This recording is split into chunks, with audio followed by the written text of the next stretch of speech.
Your Excellencies, guests of honor, friends and colleagues, good afternoon. Welcome to CCG.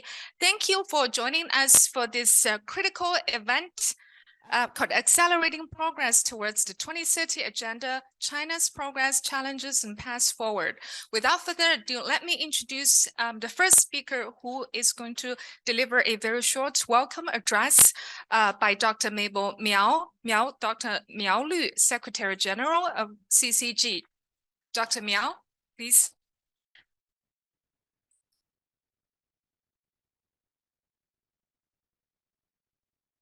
Your Excellencies, ladies and gentlemen, distinguished guests, welcome to our today's seminar. The theme is Accelerating Progress Towards the 2030 Agenda, China's Progress, Challenges, and the Path Forward. The seminar is co-hosted by Center for China and Globalization and the United Nations in China in advance of the SDG Summit. Now, please allow me to introduce our today's distinguished guests here today.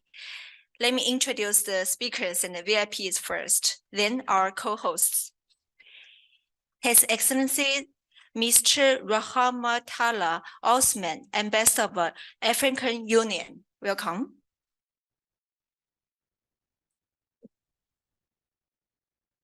His Excellency, Mr. Allah Halina, Ambassador of Chad to China. Welcome. His Excellency, Mr. Dario Mihailin, Ambassador of Croatia to China. Welcome. His Excellency, Mr. Balumini Kuna, Ambassador of DRC Congo to China. Welcome. His Excellency, Mr. Winfried Hammond, Ambassador of Ghana to China. Welcome. His Excellency, Mr. Hassan Hassini, Ambassador of Jordan to China. Welcome. Her Excellency, Mrs. Anning Lafuchin, Ambassador of Seychelles to China. Welcome. Okay, it's on the way, yes. His Excellency Akwe Ali Kulen, Ambassador of Somalia to China. Welcome. Mr. Ibrahimov, Charge d'Affaires of Azerbaijan to China. Welcome. Mr. Bowie Blazy Massi, Charge d'Affaires of Cote d'Ivoire to China. Mrs. Huda Ali Sharif, Charge d'Affaires of Moldova to China. Mr. Malan Grima, Charge d'Affaires of Niger to China. Welcome. Mr. Kiki Yogananda, Charge d'Affaires of Sri Lanka to China. Welcome, all of you. Of course, today there are other speakers and VIPs, including Mr. Zhao Fengtao, Vice Chairman of China International Development Cooperation Agency. Welcome, Mr. Zhao. Mr. Zhou Taidong, Vice President of the Center for International Knowledge on Development. Welcome. Mrs. Lin Xin, DDG of International Poverty Reduction Center in China. Mr. Gou Haodong, Senior Fellow of the Center for China and Globalization. Welcome. Mrs. Amakab Sandy, Country Representative of United Nations International Children's Emergency Fund. Welcome. Mrs. Wu Xin, Founder and CEO of Prestige and Fortune FinTech of BBZ Academy. Mrs. Justin Council, Representative of United Nations Fund for Population Activities. Welcome. Mrs. Beat Trankman, resident representative of United Nations Development Program. Welcome. Mrs. Eliza Milva, lead economist of World Bank. Welcome. Professor Xu Xiuli, Dean of the College of International Development and Global Agriculture of China Agricultural University. Welcome. Of course, our co-host, Mr. Sept Chatterjee, UN Resident Coordinator in China, and Dr. Henry Yao Wan, President of Center for China and Globalization. And warmly welcome other government, member states, and international organizations representatives, and our dear friends from many international and domestic medias. Thank you all. Welcome you to today's very important seminar at this crucial moment. Thank you, all of you. Next, moving on to the opening session, let's warmly welcome the first speaker for opening address, Dr. Henry Wang Huiyao, President of Center for China and Globalization. Dr. Wang, please.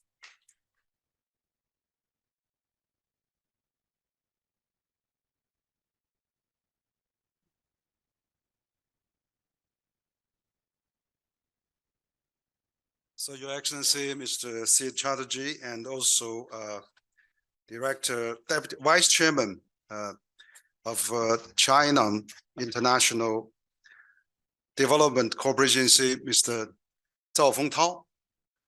Also, Excellencies, ambassadors, and also, of course, international representatives, organization representatives, and also, of course, we have so many friends and colleagues from different circles of China and here in the capital of Beijing, and so warmly welcome all to this joint event of CCG and UN China on accelerated progress towards the 2030 agenda, China's progress, challenge, and path forward. As you probably have seen in the concept note, that global progress towards achieving sustainable development goal by 2030 has stalled.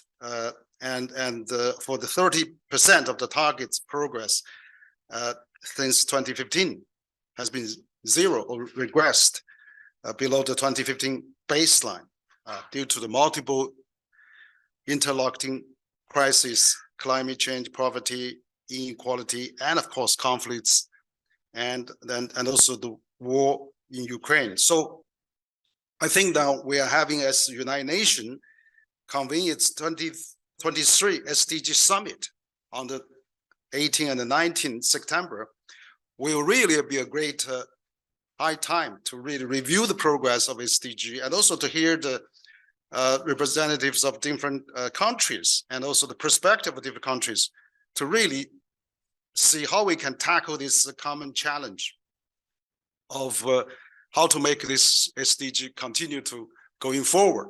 So this is really a great moment that we get together to really talk about this issue, to discuss, to hear, and to really to listen, and of course to make recommendations for the UN General Assembly Summit that is happening next week. So China's position actually in this global sustainable development landscape is underscored, of course, by its status as we've been seeing the world's most populous country and second largest economy. And China, of course, work very closely with the United Nations for achieving a sustainable development goal of the 2030 agenda. And the number one, reduce the poverty, as we often cited and often hear about, is that reduced, according to the UN, 770 million people out of extreme poverty. And this is really a remarkable achievement. But of course, we cannot just, satisfy on that. We are still having more challenges to take. And I think that's why we are really, determined to continue this fight against poverty. Of course, now we are continue to raise up the common prosperity for the Chinese population, particularly 300 million migrant workers in the city. So I think the government of China and of course UN has been really embarked on this new cycle of cooperation set out by the UN Sustainable Development Cooperation Framework that for the 2021-2025. I think that we have all the UN officials here, you know so well. And this program will help China respond to the new opportunities and the challenges presented by country post-2020 development landscape, and including the building back better after the COVID, and also support China's high quality development and informed by China's development needs and capacities. And of course, the UN system own comparative advantage and expertise and this program will strategically help China moving forward.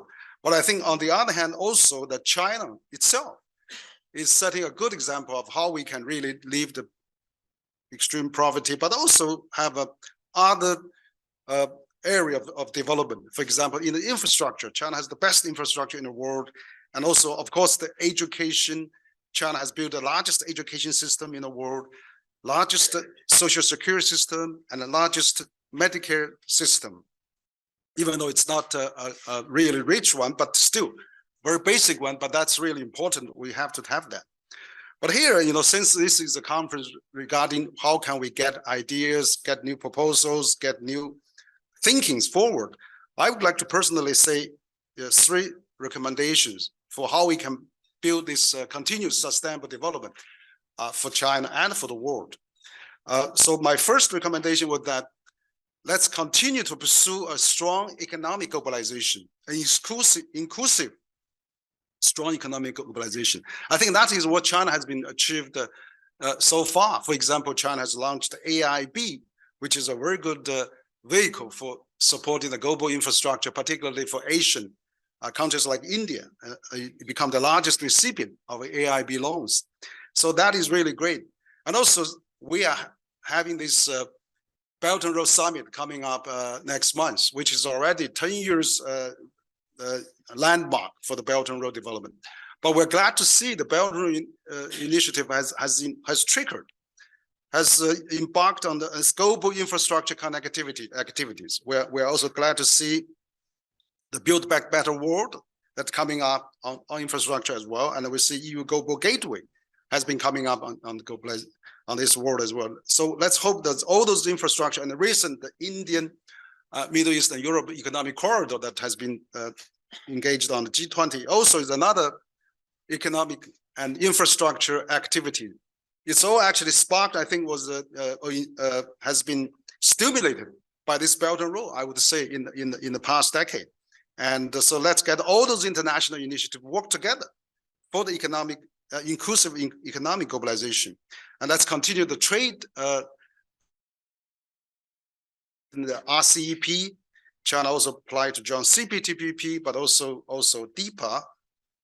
But also, on the other hand, we are also working on China-African Cooperation Summit, China, Latin American Cooperation Summit, China, Central Asia, China, Arab, so many economic focused cooperation summit. It's really very important. And on top of that, we have the BRICS summit too. It's economically focused. So let's push for more economic globalization. So that's my number one recommendation, actually. So number two, I would like to say, China has lifted 800 million people out of poverty. That's remarkable for getting rid of extreme poverty. But we still have 250 to 300 million migrant workers in the city. How can we trigger another cycle of the big bonus of the dividend of the policy? It's also very, very important. For example, in the 1980s, China started the contract line to the farmers, and China immediately changed from a shortage economy to abundant economy, abundant supply economy. That's in the 1980s. And in the 1990s, China has started to the urban housing reform, which privatized apartments, and people can buy the apartments on their own, and that ushered in the 30, 40 years of a real estate boom for China, which has actually greatly changed the urbanization of China. And that's the dividend in the 1990s. Around the year 2000, another 10 years after, China joined WTO, and China's GDP has gone up 12 times. So every 10 years you see in the last 4 decades, there's always a revolutionary policy that has actually triggered an enormous benefit for the China's development. So I would like to recommend, for example, we have 200 and 300 million migrant workers living in the cities, but their their household land in the rural area are really resting there, are not really productive. So probably we could trigger a transaction that we have a policy to let them, can be transacted, can be sold for those people already in the city, so that they can buy the new apartment or old apartment in the city that can really sustain the economic boom that China is really having. So I think that is probably the new decades that we need this new policy that is really important for driving China to a next level of development, particularly for the common prosperity of the people already in the cities, that they don't have really agricultural land to cultivate anymore. So their household land is really vacant, and that can be fully utilized. So I think that's another policy we can use. Finally, I'd like to say, we're actually coming to the Belt and Road Summit very soon. So we could probably also push for another next 10 years a more multilateralized BRI, really as a joint consulted and joint benefit. And UN, of course, is really a strong partner for that. And we probably should really work with UN strongly and have more infrastructure. And we could have also worked with the World Bank, AIB, ADB, AFDB, and European Development Banks. Let all the development banks work together. Let BRI, B3W, EU Global Gateway have some cooperation alliance to develop for the Global South, and that all the development banks work together. I see that AIB can be a very good venue for doing this multilateralized Belt and Road Initiative. So what I would like to conclude is that we are having this conference, which is a very good conference, that we are having all of you to contribute, to give ideas, to give recommendations. We look forward to see it, and also Vice Chairman Zhao for giving all his great ideas. And we really hope that our conference today will really play some positive contribution to the great summit that we're going to have in New York next time on the Global Sustainable Summit. So once again, I would like to say thank you and welcome to CCG. Thank you. Next, it is my great honor to introduce the second speaker for opening address, Mr. Sept Chatterjee, UN Resident Coordinator in China.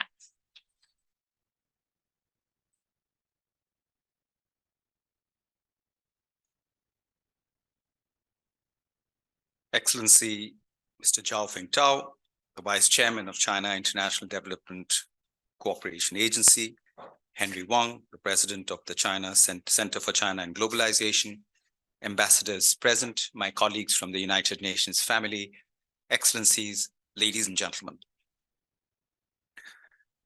Perhaps 2023, we are looking at the most convergent crises at a multiple level across the world. We are still not out of a health crisis. We are in the midst of an existentialist crisis with the climate. We've got 25 ongoing conflicts across the world. We have rising inequalities. And then we are confronted with the war in Ukraine, with a food, fuel, and a financial crisis. Now, all these interlocking crises are essentially what they have done is put the Sustainable Development Goals completely off track. And that is why the Secretary General of the United Nations has called for member states to come together on the 18th and 19th of September to see what we could do to rescue the SDGs. And rescuing the SDGs requires first and foremost political will. With the absence of political will, try as much as may want with all the policies in place, all the best intentions in place, it's not going to happen. And therefore, the Secretary General is challenging global leadership across the world to say, what is it that we could do to rescue the SDGs. So let me quote from what he has said. He said that we are at a critical juncture in whether we achieve the ambition of the 2030 agenda, and we need the SDG summit to send a clear message from world leaders through a strong political declaration to deliver transformative actions and increased national commitments to the Sustainable Development Goals. China is not immune from the shocks of these interlocking crises. A health pandemic in one part of the world can easily envelop the entire world. A sandstorm erupting from Mongolia can easily envelope all of Beijing. We've seen weather phenomena which we've never experienced in China, in the US, in Europe. Simultaneously, we've seen floods across Greece, Libya, Turkey. Unprecedented weather events which are actually baffling even the most climate skeptics around the world. And quite clearly, what this will need is the resolve of the Committee of Nations, the Committee of the People, we the people, as the Charter says. Because we are at a point of impossible transition as a people. Weather phenomena that we've seen recently in Beijing, with the floods that came our way, which has not been experienced.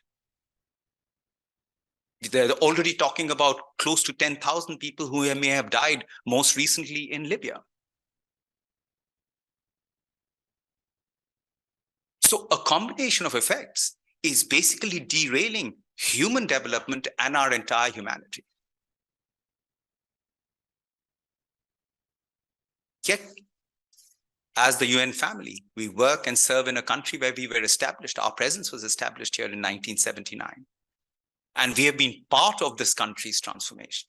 At one time in 1979, when China's per capita GDP was a mere $180, the United Nations was a net aid provider to the country, bringing in ideas, bringing in financing, bringing in, methods, instruments on how to transform their economy, with the economy having opened up. In a span of 4 decades, that's just one generation. They did lift over 70 million people out of poverty. So on a lot of matters, on issues around food security, with 9% of the world's arable land, they feed 1/5 of the world's population. Africa has 60% of the world's arable land, and yet in Africa, we still have to import $300 billion worth of food every year. Important lessons that can be shared. And this is where we are committed as the United Nations family to share the best practices, knowledge, ideas that can go from China into the global south, and particularly in Africa, where the future is. By 2050, 2.5 billion people, of which 890 million will be below the age of 40. It's where the future of consumption and production is going to happen. So it is wise, not just for China, but for the entire world, to look carefully at Africa and invest in Africa now. In the space of public health, in the space of education, in the space of gender, multiple areas that China has made great progress. A statistic, if it's of interest to you, there are 240 women that are billionaires in the world. 120 are Chinese. In the space of big data, technology, innovation, they have gone into cutting-edge spheres of AI and quantum computing and semiconductors and fintech, biotech. It's transformational. But there is still work to be done. China still has many, many miles left to complete the SDGs. It still has to deal with issues of inequality, as Henry pointed out, nearly 350 million migrant workers, urban to rural inequalities. And this is where the United Nations family has a cooperation framework with China to make sure that around the 3 pillars around which the cooperation framework is based, people and prosperity, the planet, and in our partnerships, we will do everything possible to make sure that China comes out as a best-in-class exemplar of the achievement of the SDGs. And at the same time, use our knowledge to build more South-South cooperation, more South-North-South collaboration, because ultimately it is about resurrecting the spirit of multilateralism. And it is that multilateralism that will allow us, our collective humanity will allow us not only to overcome the current challenges that we confront, but also in the race towards achieving not just the sustainable development goals, but a race to achieving more solidarity, more networked community of nations, and ultimately more compassion. Thank you very much.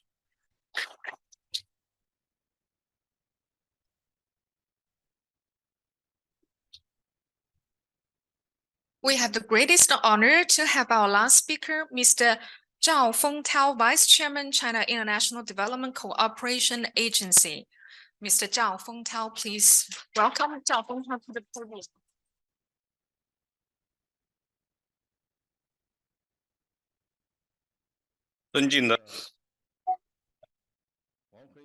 Esteemed Henry Wang, President of CCG, and Mr.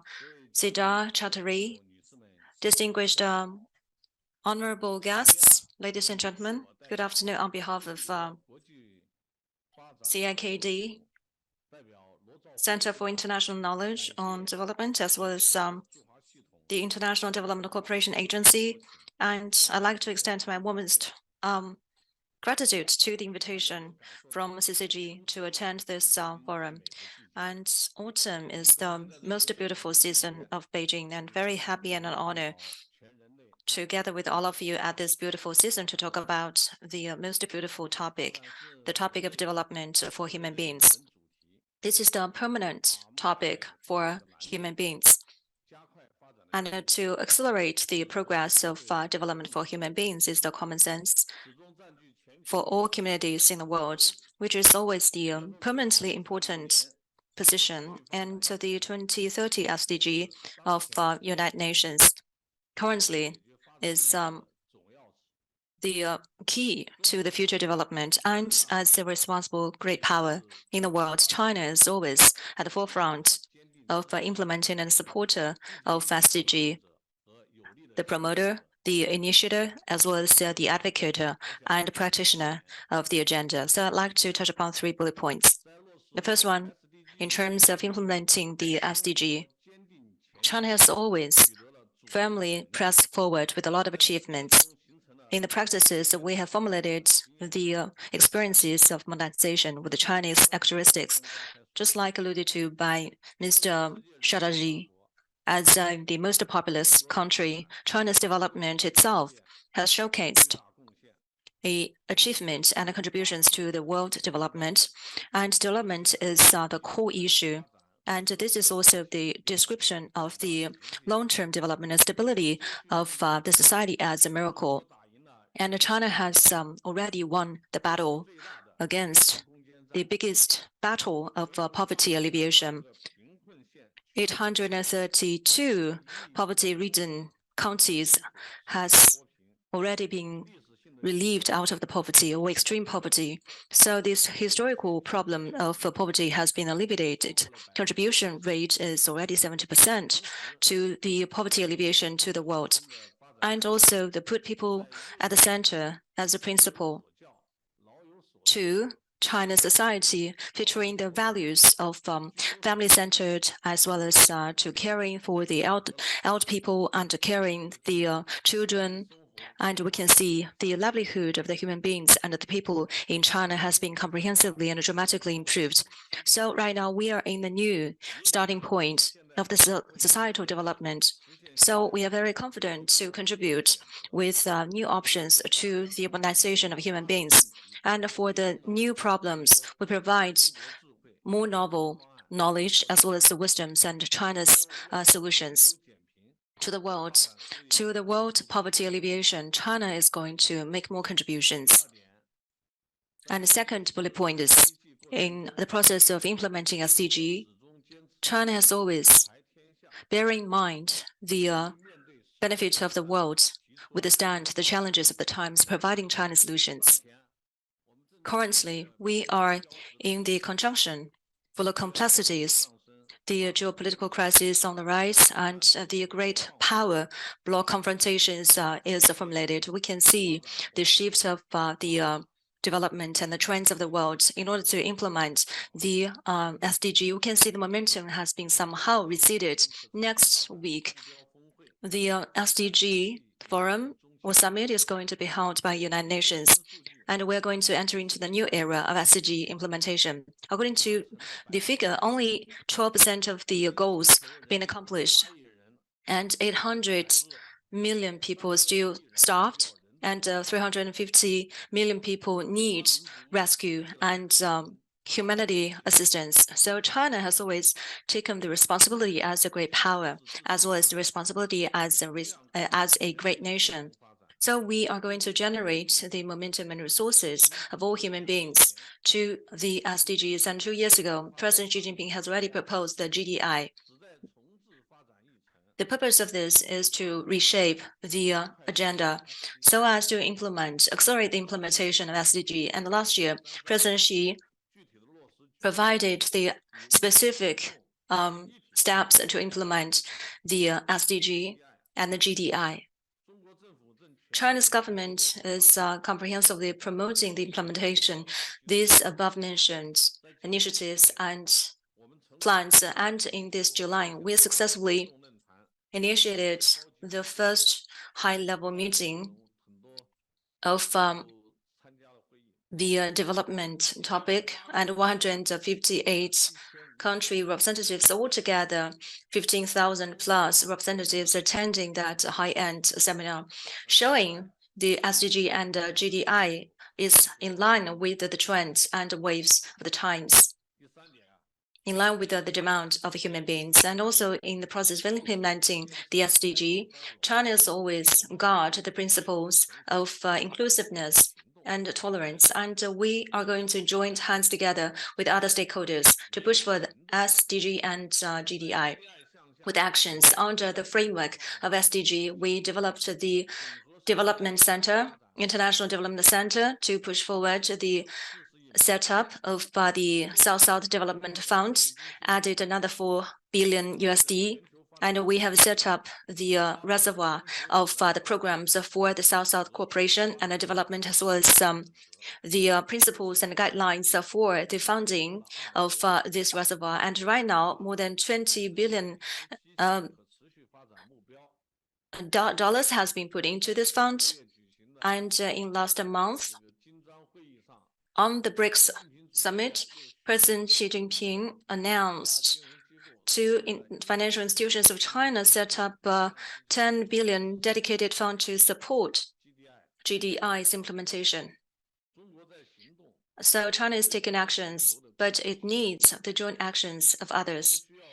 We are in need of a concentration of the consensus to tackle the food security issues and public health issues, green development, interconnectivities, and so on and so forth, to cooperate even further with others through dialogue and consultations to tackle the hot spot issues, create friendly environment to provide solutions and resolutions. We need more resources, and we need to innovate the financing modalities and the size of the financing. And we need multiple channels of financing, including the private sectors and the public sectors, to pull the fundings together to tackle the bottlenecks of financing.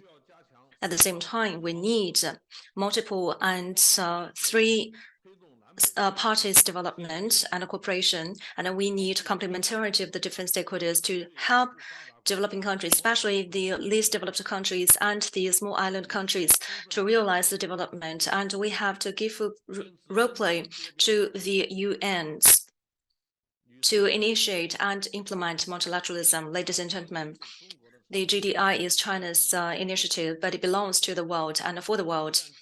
And China is willing to expand the resources invest from China to this implementation, and we will unswervingly to support the development of the majority of the developing countries to the end of the development, so as to contribute to realize the SDG, especially the first goal, and we will not leave anyone behind. And we believe that this seminar will be the pavement for the incoming summit from UN for the SDG implementation, and which would also be a very good opportunity to gather the ideas for the development in the future. Thank you.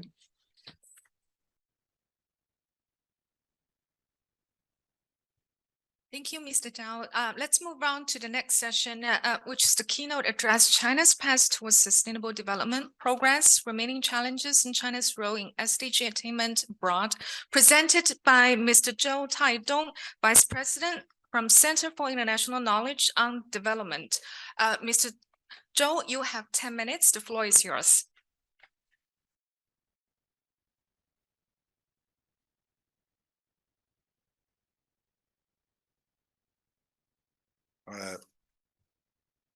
Where should I? This one? Okay. 好，尊敬的赵署长，尊敬的王慧耀博士、王慧耀理事长，Your Excellency, Mr. Siddhartha, ambassadors, colleagues from international organizations in Beijing, and distinguished guests. It's my great honor to be here to attend this event jointly organized by CCG and the United Nations in China. I didn't have a speech, but I do have a PPT, and I was told to introduce two reports, which hopefully I will use maybe more than 10 minutes. One is China's progress report on implementation of the 2030 agenda, which was already, I think, mentioned by Mr. Sida and also Vice Chairman Mr. Zhao. This was going to be distributed in the UN next week on September 19th. So CIKD was entrusted to compile this report every 2 years to review China's progress on implementing the 2030 agenda. So this year is not like for the previous 2 years, it's for the last 7 years. So it's like a midterm review of China's implementing of the 2030 agenda. In addition to that, I will also introduce a report we just launched. That is the Global Development Report of 2023. So that's a report about how Chinese think tanks are perceiving global development challenges and how we think how China and all stakeholders can work together. So I will quickly go through this year's progress report. So in terms of format, style, structure, and the way of drafting this report, so we largely got all the materials, information, evidence from like the 45 members of the interministerial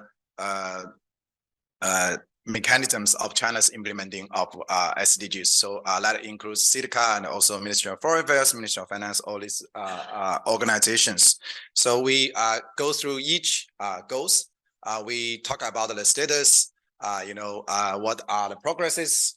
We talk about some of the key measures. We also talk about like the and then the next steps. So for each of the goals, I don't have time to go through detail, but I do want to, like in the summary, we summarized like 4 key progresses. So the first one I think is mentioned by previous speakers, is China has eradicated extreme poverty and embarked on a new journey of comprehensively promoting rural revitalization. I think DDG Li Xing will talk more about this. So there are some numbers and evidence in the reports. So China has also safeguarded the food security, and increased the annual total crop yield. And then in terms of drinking water, some of the progresses in terms of evidence and the numbers. The second one is like China promotes the progress of social undertakings and the people's livelihood and well-being have been continuously improved. So China's like life expectancy in 2021 now is 78.2 years, and under 5 mortality rate, infant mortality rate keep sort of decreasing. And for all the education, I think 9-year compulsory education and all increase. We can see from when SDG was passed, and then from 2016 to 2022. And then I think, women, of course, gender equality is one act of element that, many people have paid attention to. So these are like, we can see of the deputies of the 14th National People's Congress, 790 are women, accounting for about 27%. Just now we got like of the 240 most rich women, about half are Chinese. So we can see like women's status are also keep increasing. And then in terms of economy, the macroeconomy fundamentals have remained stable, and the Chinese economy has proved to be highly resilient.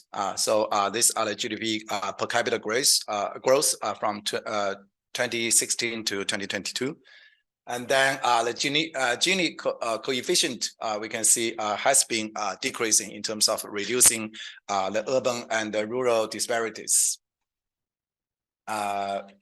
Should go past. And then the fourth one, of course, is in terms of environment, because the 2030 agenda is about economic, social, and environment. So China has vigorously stepped up efforts in ecological and environmental protection and made great strides in building for a beautiful China. So we can see here, like, the development of certain industries and pollution and energy consumption and also energy intensity sort of in a decreasing trend. And then, in terms of water quality, in terms of biodiversity conservation, also air quality in big cities, we see like steady, increase in getting better.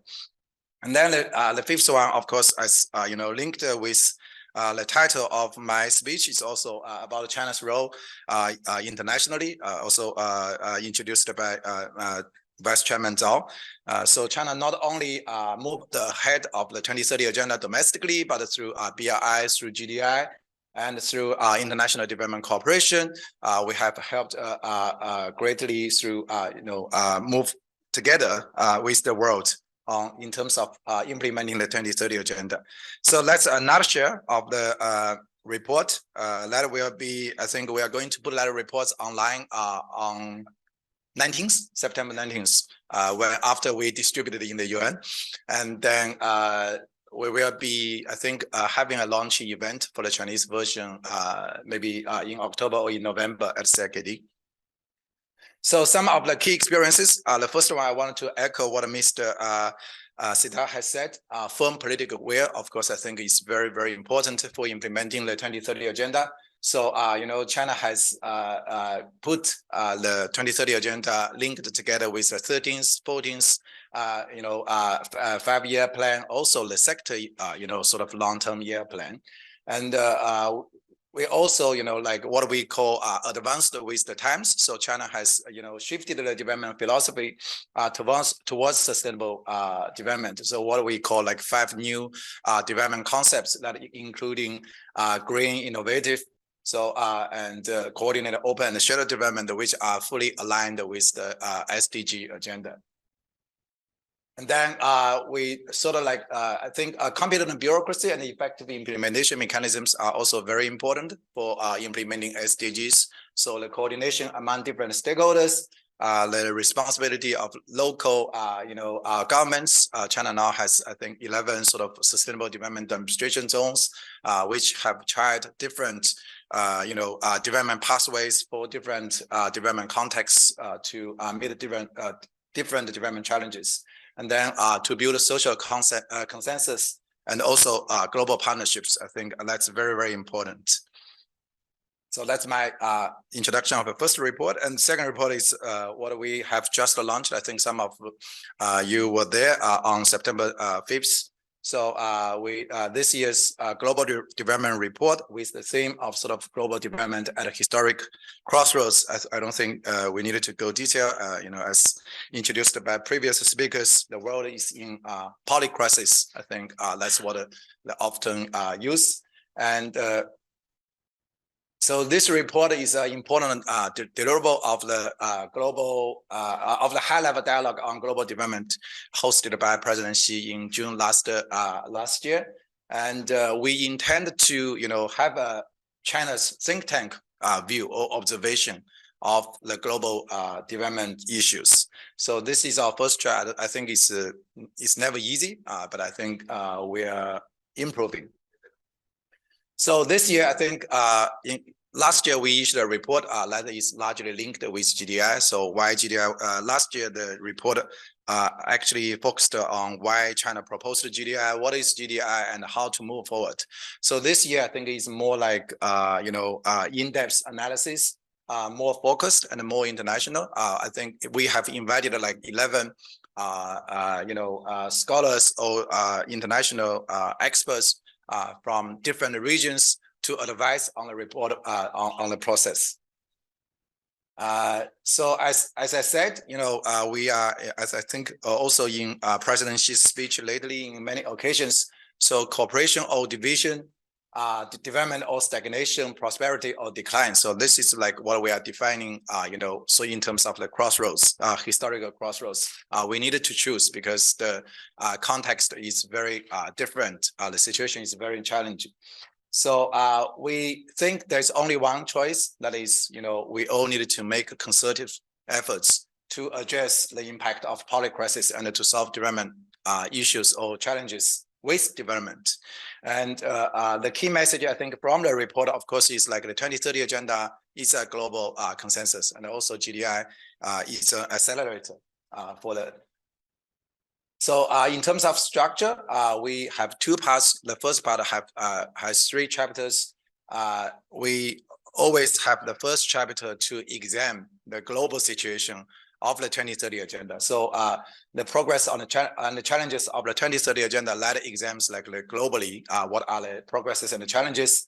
And we have summarized sort of 6 Ds for the trends and the prospects of global development. And the third one is in terms of, policy suggestions in terms of sort of like building a global community of development.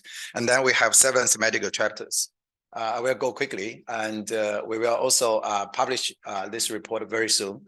So this is what we made according to the UN data. We will see, with current progress or with current trends, some of these goals will never be achieved maybe in this century. I mean, it's not like they're not going to be achieved in 2030 or 2050. So this is one message.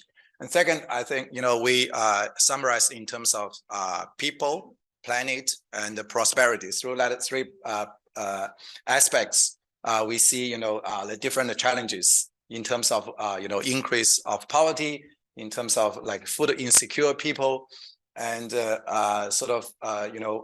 global material footprint.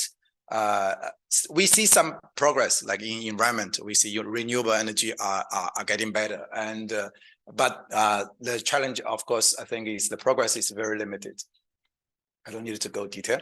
And so we think there are 6 Ds. That's what we sort of try to summarize for the current global development situation. The first one is deceleration. So the world economic growth, we are seeing faces the risk of deceleration. So this may be, I mean, it's very hard to predict about economic growth, but I think globally for the next few years, it's not going to be very optimistic. The second D is divergence. Is what previous speakers have mentioned. Sort of the trend of division in global development is clear. So the disparities between rich countries and poor countries, and inside the countries, right? The rich and the poor, so are increasing. And the third D is sort of deglobalization. We see economic globalization encounters headwinds, which we can see through like world exports of goods and services. The fourth D is what we call decarbonization. So this is like one of the positive D we think are very good because global green and low carbon development is imperative, and we see consensus, and we see many joint efforts. And then the fifth one is digitalization. So digital technology is empowering many fields. And then the last one is destabilization. We see, the world is having too many risks and, too many things which are very hard to predict and very uncertain. So from that, we talked about like sorted out some of the China's development experience. we think we needed to have like the 6 sort of the key principles of GDI. That's also we think summarized from China's own experience. We think every stakeholder should committed to. One is sort of development as a priority. The second one is a people-centered approach. The third one is benefits for all. The fourth one, innovation-driven development. The fifth one is harmony between man and nature. And last one is result-oriented actions. We have some specific recommendations and proposals in the book and in the report. So we have 7 thematic chapters that covers poverty alleviation, food security, global health, development finance, low carbon energy, industrialization, digitalization, so which are largely aligned with the priority areas of GDI. And we, for each of the thematic chapters, we examine or analyze the global status, what are like globally in terms of poverty reduction, food security, what are the, challenges and why there are such challenges, to analyze the reasons. And then we put forward some sort of joint actions. That's it. Thank you so much.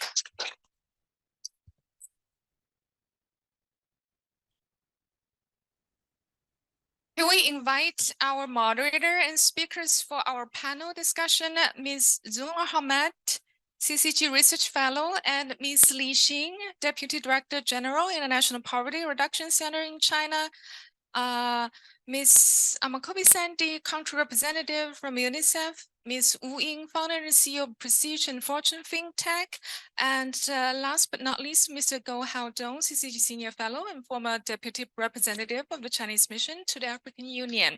And Zun, delighted to turn over the floor to you.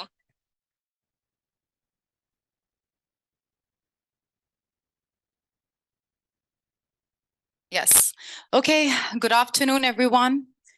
Excellencies, ambassadors, distinguished guests. Today, we come together for a cause that truly unites the global community. The Sustainable Development Goals at their heart are about more equality for more people. And as we've also learned from our keynote speakers, our opening addresses, there is a need to strengthen the commitment to act on these goals. Of course, we are also facing unprecedented challenges globally. And actually, what we are trying to achieve also in this event, in this opportunity where we have experts, leading experts who have made practical contributions to improving our progress on the SDGs, is that how do we become receptive to the growing and evolving challenges? And our first panel is essentially about accelerating China's domestic progress towards the 2030 agenda, transformative actions, and a roadmap for the future. And to discuss this topic, I'm delighted to introduce Deputy Director General for International Poverty Reduction Center in China, Ms. Li Xin. Welcome. Let's give her a warm round of applause.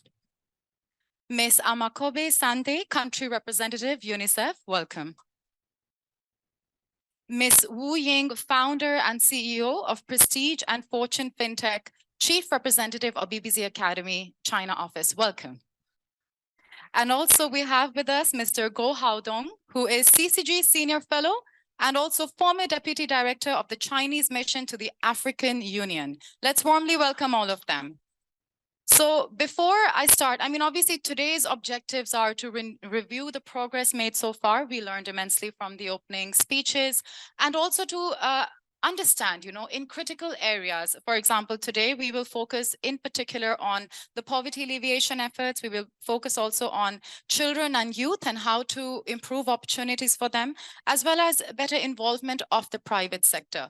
And how, towards the end, we will also discuss how China's experience, especially, areas where China has learned through its own experience, how can that experience be valuable for developing countries as we progress? So let me begin with you, Ms. Li Xin.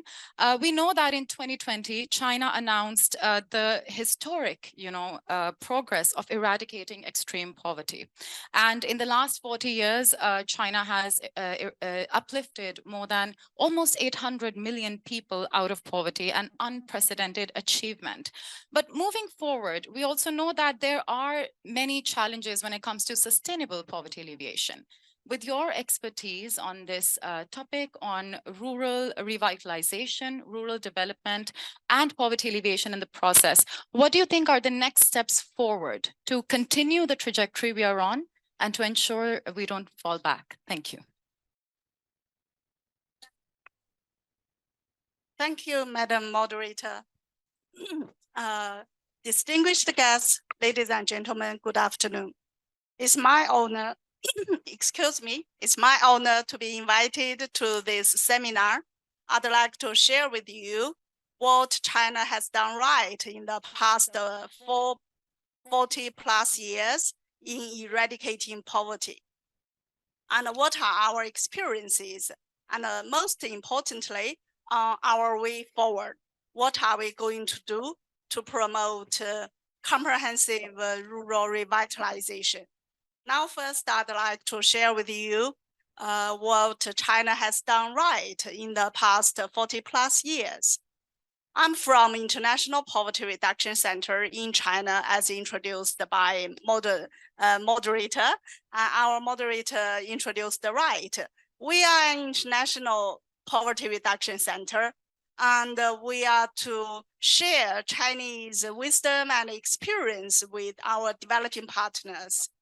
So my friends in developing countries always ask me, tell us about your secret. What did you do right? So my first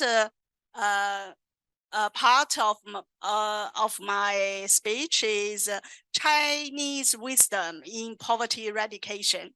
The first one is to adhere to people-centered development philosophy. What is people-centered? As mentioned by President Xi Jinping, people's aspirations for a better life is what we are striving for. So for the over past 70 years, ever since the establishment of the People's Republic of China, we have always centered the people's development. And the second one is to put in poverty eradication on top of our governance agenda. So poverty eradication is not only the government's responsibility, it's the whole society's responsibility. And the third one is to establish poverty reduction criteria based on our national conditions and adhere to targeted poverty alleviation. Why I stress poverty, targeted poverty alleviation? As we all know, the resources are always limited, especially for the developing countries. So how to use the limited resources to allocate directly to the people in need is very important. To accurately identify the poor and use the limited resources to target at the poor is very important. And the fourth one is to tackling poverty through development. So it's not just the social security. To development-oriented poverty alleviation is our major experience. And the fifth one is to give full play to the main role of the impoverished people themselves. In the West, you have an idiom saying that God helps those who help themselves. So when I receive a delegation from the United States, they raised the one question I remember. Why do you help the poor? If they are lazy bones, so how can you help them? Are you wasting the money of your taxpayers? So I told them that we just enhance their confidence and stimulate self-driven development of the poor themselves. And the last one, also the most important experience from China, is that we are pulling strength from all sectors of the society, not only the government, the whole society, the military, the state-owned enterprises, and the private sectors. They are all put together to form a strong synergy. And above are our major experience. So after eradicating poverty, China has entered a new stage. We call it, there is a historic shift, shifting from poverty alleviation to comprehensive rural revitalization. But before we step on the new stage, we must consolidate and expand the progress achieved. So we set up a 5-year transitional period to consolidate the progress, to make sure that the vulnerable people will not fall back into poverty. Nationwide, we set up 160 key counties. Major, they are located in the western part of China. And for these 160 counties, all the assistance preferential policies remain in place to make sure that there is early detection, early intervention, and early assistance. And the central government conditional cash transfer is also very important to help the 160 key counties. And the second policy measure is that we set up a nationwide monitoring assistance mechanism. For this mechanism, we can achieve early detect, early monitoring, and also intervention to help those in need and at the verge of falling back to poverty. And the third measure is that we conduct follow-up assistance to the relocated population. As mentioned by Mr. Zhao Fengtao and also by Mr. Zhou Taidong, the previous speakers, saying that we have around 10 million people relocated from inhabitable areas. So for these people, we make sure if they are in need, there is assistance. Okay, so I don't have time. Oh, thank you. Okay, thank you so much. You may take a few seconds if you want to wrap up a sentence. Okay, so during the process, China gathered experience, and we are willing to share with our developing partners. So that's why IPRCC is set up in 2005. And so far, we have conducted many training seminars, workshops, and established some international flagship seminars. And thank you. Thank you so much. Thank you. Please, a warm round of applause. Because of time limitation, I'll even feel guilty every sentence I comment maybe because, but I'll be very brief. I would like to add that this perspective on poverty alleviation is transformative for many developing countries. It's not about giving stipends or an endless cost to the taxpayer, but about opportunity creation. So thank you for sharing. And I hope in the Q&A we can continue this conversation. Now, let's move on to our next topic, which is on children and youth. So Ms. Amakobe Sande, you're from UNICEF, and it's a fact now that that youth represent the future, but also the present. The degree to which we can invest in their skills, equip them, to be more prepared for impact-oriented careers and futures is going to be game-changing for any country. So if you can briefly discuss China's existing progress on ensuring achievement of SDGs, which are associated with children and youth targets, and also areas in which actions continue to be needed and proposals to improve the current trajectory. Thank you. Thank you very much for the opportunity. UNICEF is really delighted and honored to be amongst you to talk about a population group that is not in this room, that is often not in the room when we are discussing horizons in sustainable development, whether you're talking about the 2030 agenda, or whether you're talking about 2063 for the African Union, for example, or whether you're talking about 2050. And my message is that a game changer, as we pivot forward to undertake accelerated efforts, should be looking at development from the lens of children. These are investments that will give us high returns and that have intergenerational value. Now, a lot has already been highlighted, and I want you to think a little bit in a more granular fashion in terms of everything we have said, but what it means for children. what it means for young people. We tend to be in these generic debates, but don't often have this level of granular understanding. So for poverty, we celebrate the remarkable achievements that have been made in China. They are no doubt remarkable. And I think you were saying it's about sustaining those achievements.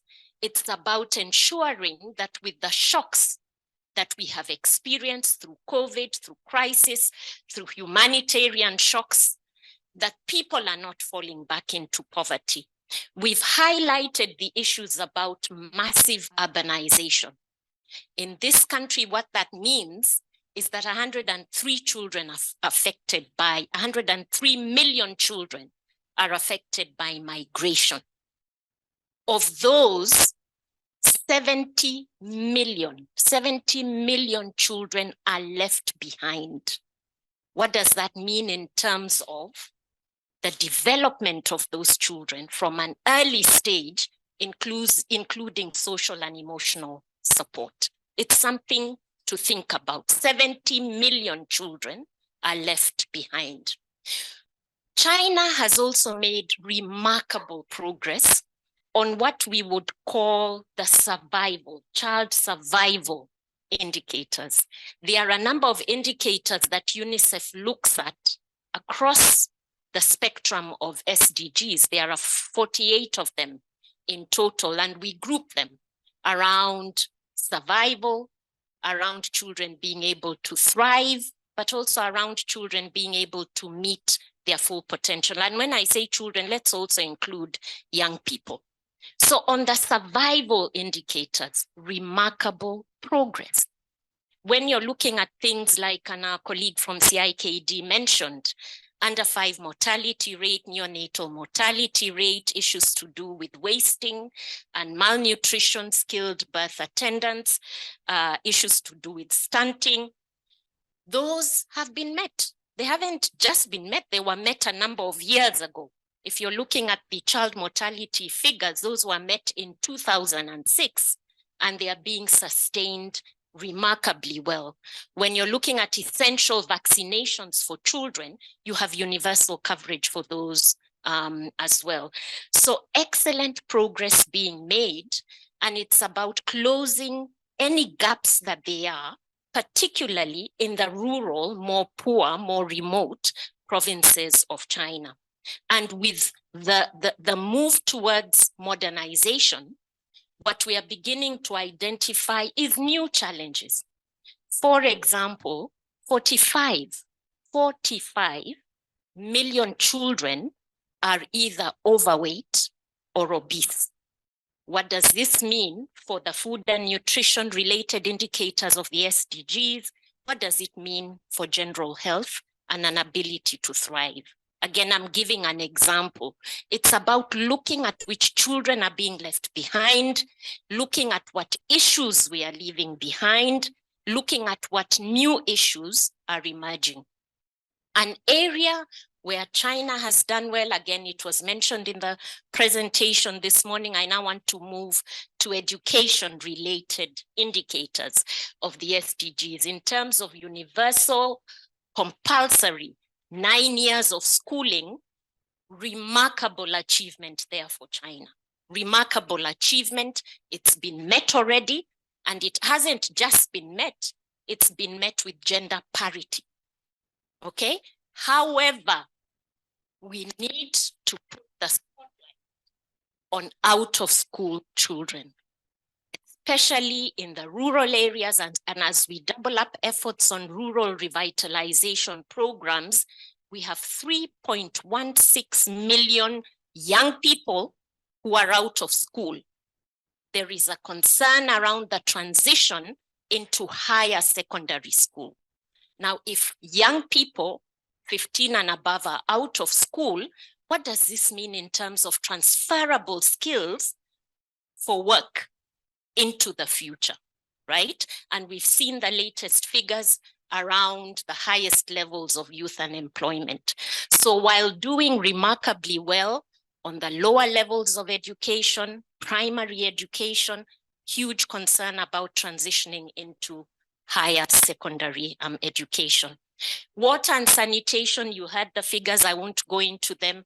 China has met the particular SDG target on open defecation. Open defecation, that one has been met.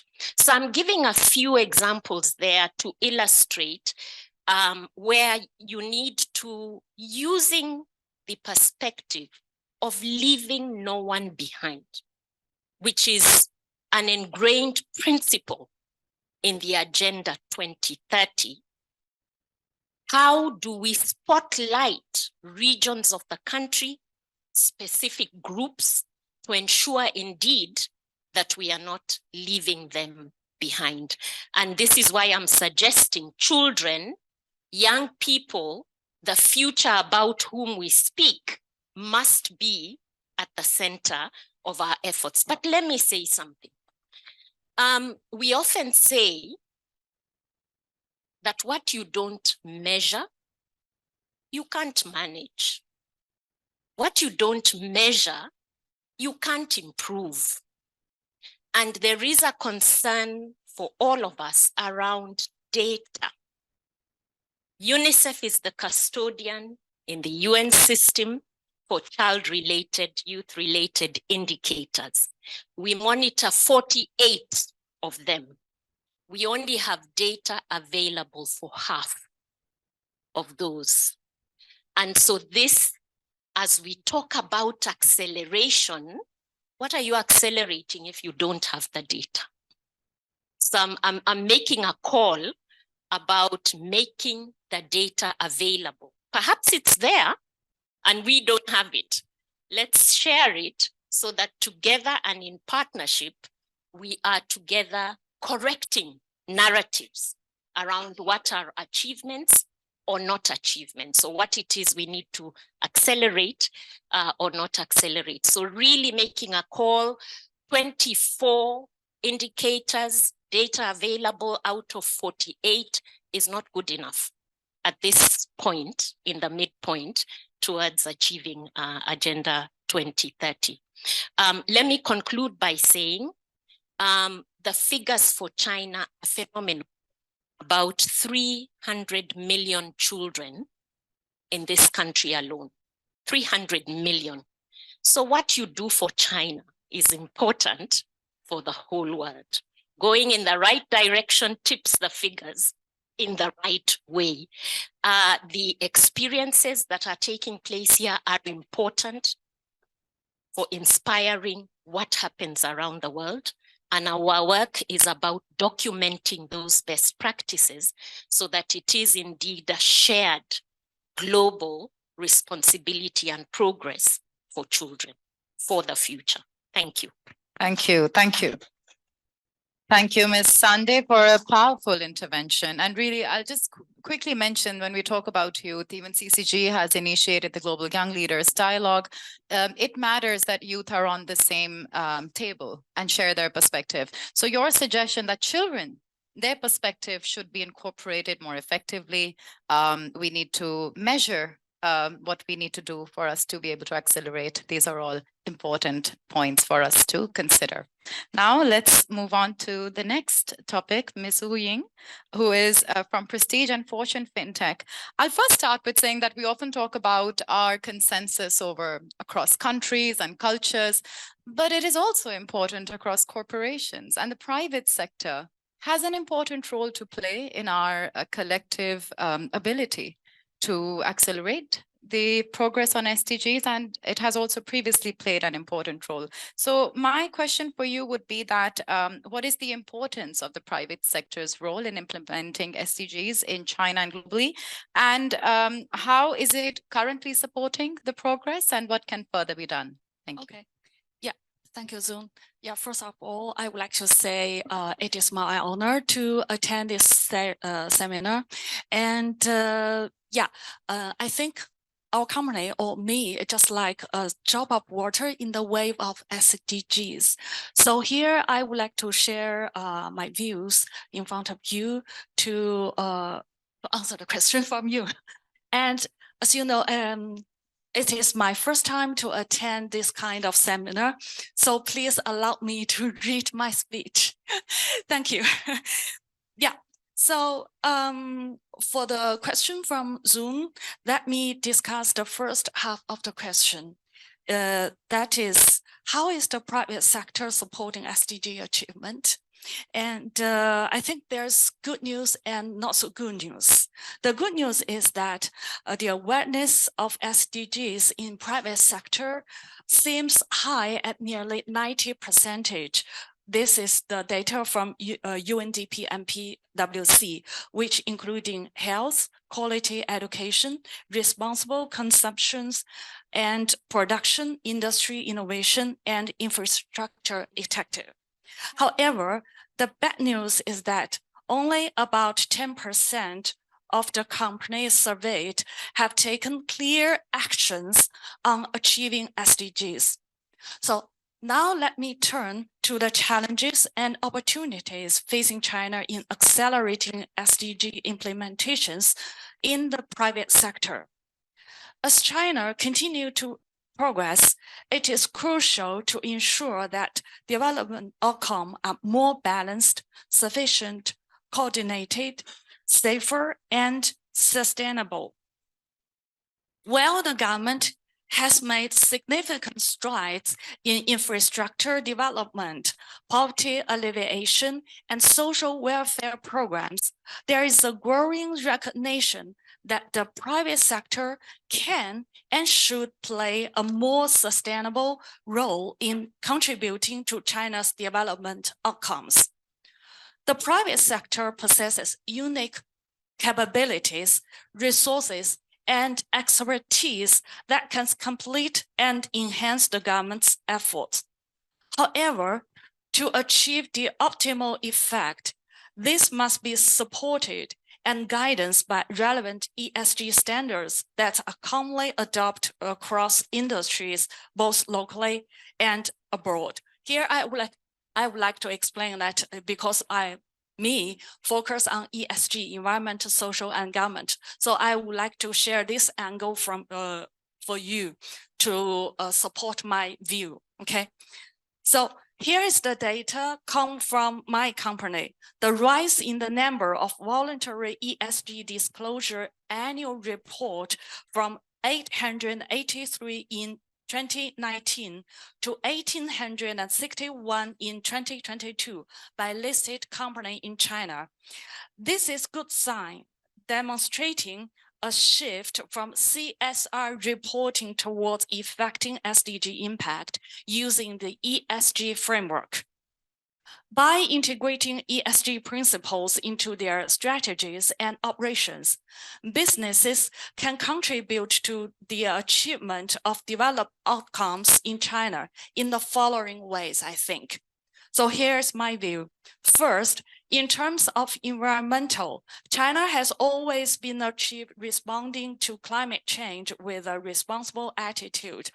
By adapting ESG practices, businesses can invest in clean technologies, green finance initiatives, contribute to China's sustainable development goals. And second, in terms of social responsibility, the private sector can play a vital role in addressing social challenges in China by fostering diversity and inclusion in the workplace, ensuring fair labor practice, and supporting local communities. And third, in terms of governance and transparency, by strengthening corporate governance practices, preventing corruption, and ensuring financial integrity, businesses can foster trust and confidence among stakeholders. Another hurdle to overcome is the necessary shift in the investment decision-making progress. Balance must be reached between short-term financial performance and long-term sustainable of the business consent to materialize the sustainable finance. So, in conclusion, the private sector has a critical role to play in contributing to developed outcomes in China in terms of filling the annual funding gap for sustainable finance. And by embracing ESG principles, businesses can align their strategies and operations with broader societal and environmental goals, driving positive change and enhancing their own long-term value. An ESG system with Chinese characteristics, refined indicators and evaluation standards, standardized information disclosure and evaluation system with compatibility and comparability will provide basis and guidance for the private sectors. So the private sector's commitment to sustainable development will not only benefit China, but also inspire other countries and regions and businesses around the world to follow suit. That sees the opportunities to create a brighter, more sustainable future for China and the world. And here is my company's slogan, say, shaping a sustainable future. Thank you. Thank you. Thank you so much, Ms. Wu Ying, on discussing, the importance of guided regulation and incentivization. I think that's definitely important. Now, let's invite Mr. Go Haotong. Mr. Go, you have previously served as the Deputy Director at China's mission to the African Union. And in this slide, the first three speakers have spoken about different aspects, achievements, and room for improvement in the achievement of SDGs. But with your experience working closely with the African Union, developing regions, often we talk about what can developing countries learn from China's achievements. But there's also valuable lessons to be learned from certain challenges that this road to development was, were part of this road to development. So can you briefly talk about, what can developing regions learn from China's 40 years of development? Thank you. Thank you very much, moderator. Distinguished guests, excellencies. So let's quote a African style greetings by saying all protocols observed. Yeah, that's very brief. Yeah, you're right. Yes. Actually, I don't have a very specific subject to talk about, but I would like to add to continue. What Ms. Li Xin has said. She told us that she was asked by some friends, what is the secret of China's achievements? When I was in Africa, the more than just one assignment as the deputy chief. Actually, I worked in 5 African countries for 14 years.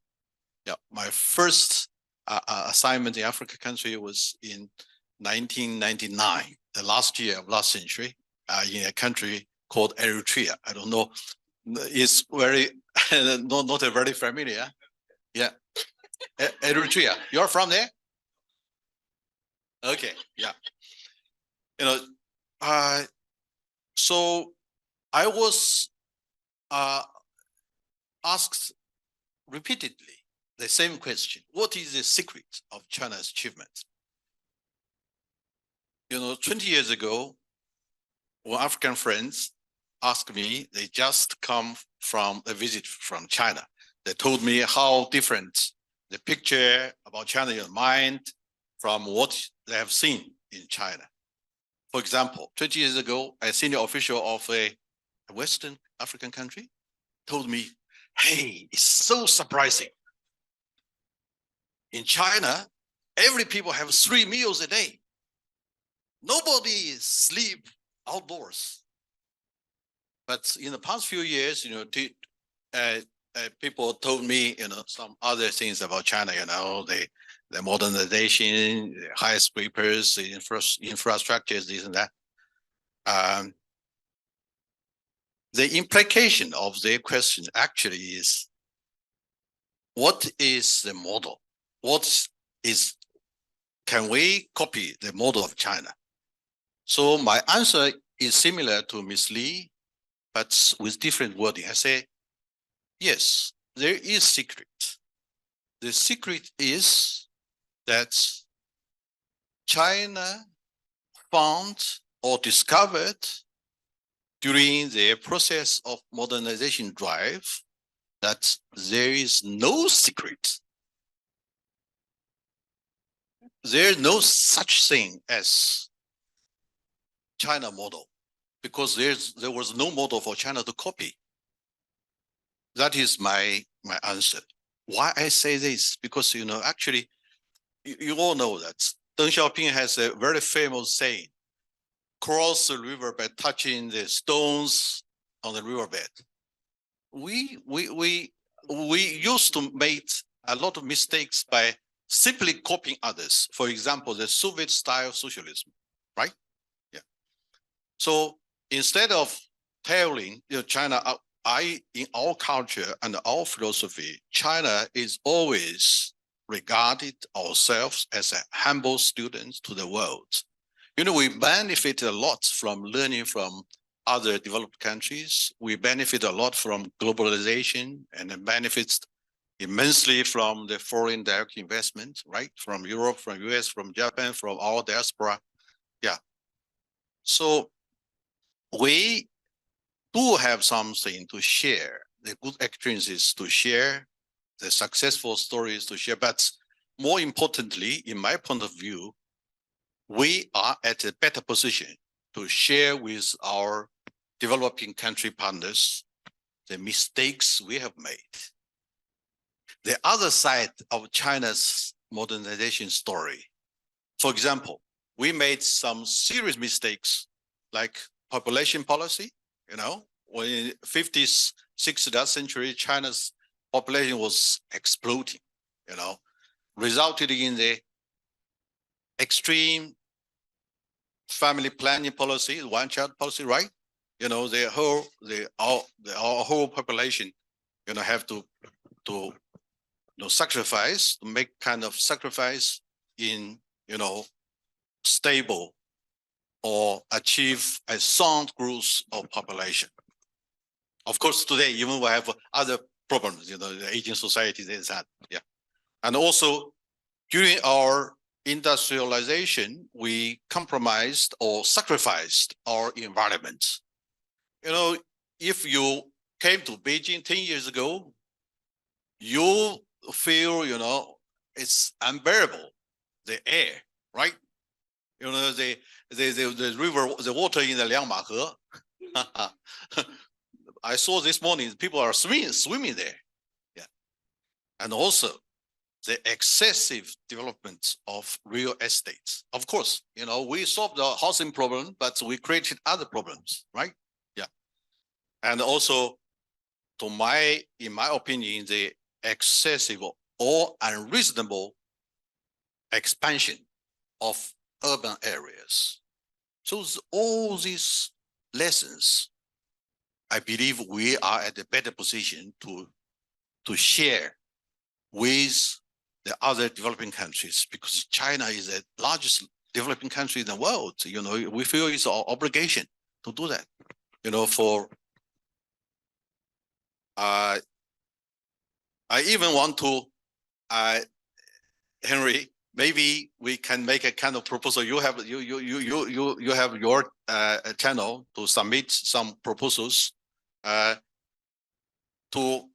form a kind of task force consisting of diplomats, scholars, think tanks, to make some research on China's modernization process, especially focus on these lessons, to share all this with our partners of other developing countries, to help them avoiding to repeat our mistake. I think that would be much of greater significance. So to conclude, let me quote another African proverb. You want to go fast, you go alone. You go far, you go in group. Let's go in group. Thank you very much. Thank you.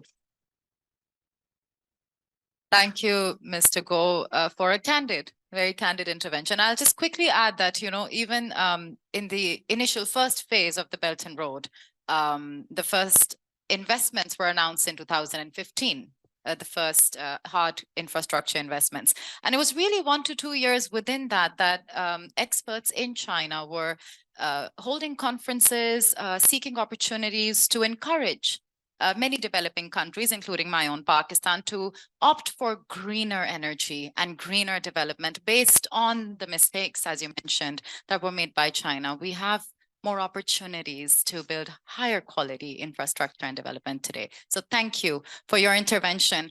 I do believe we have a few minutes for Q&A. Yes or no? Anne? No, Okay. so, No? Okay, so later, after the panels, you can just reach out to the panelists, and even though we conclude this panel, the dialogue will continue. Thank you so much. A warm round of applause for our panelists. Thank you.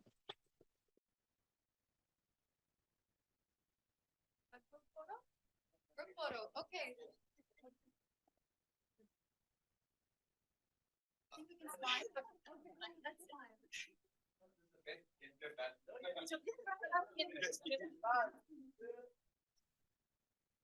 Thank you. Thank you.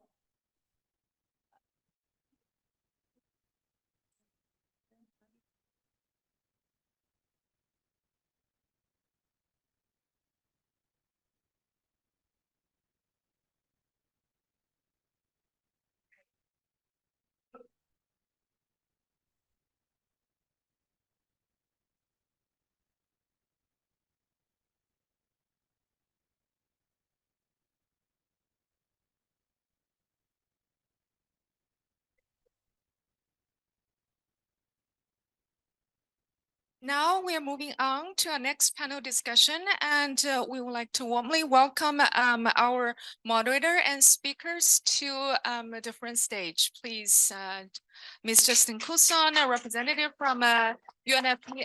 And Thank you. Thank you, Anne. Welcome, panelists. Do come and join me.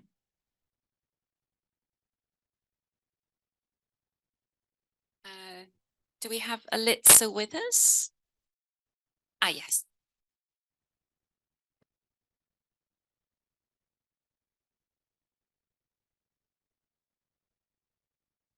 Thank you. Thanks. And really just to thank all of the panelists for joining us today. We really appreciate it. So as we heard in our previous panel was very much focused on China's domestic progress in terms of achieving the SDGs. But now we're going to turn our focus to outside of China.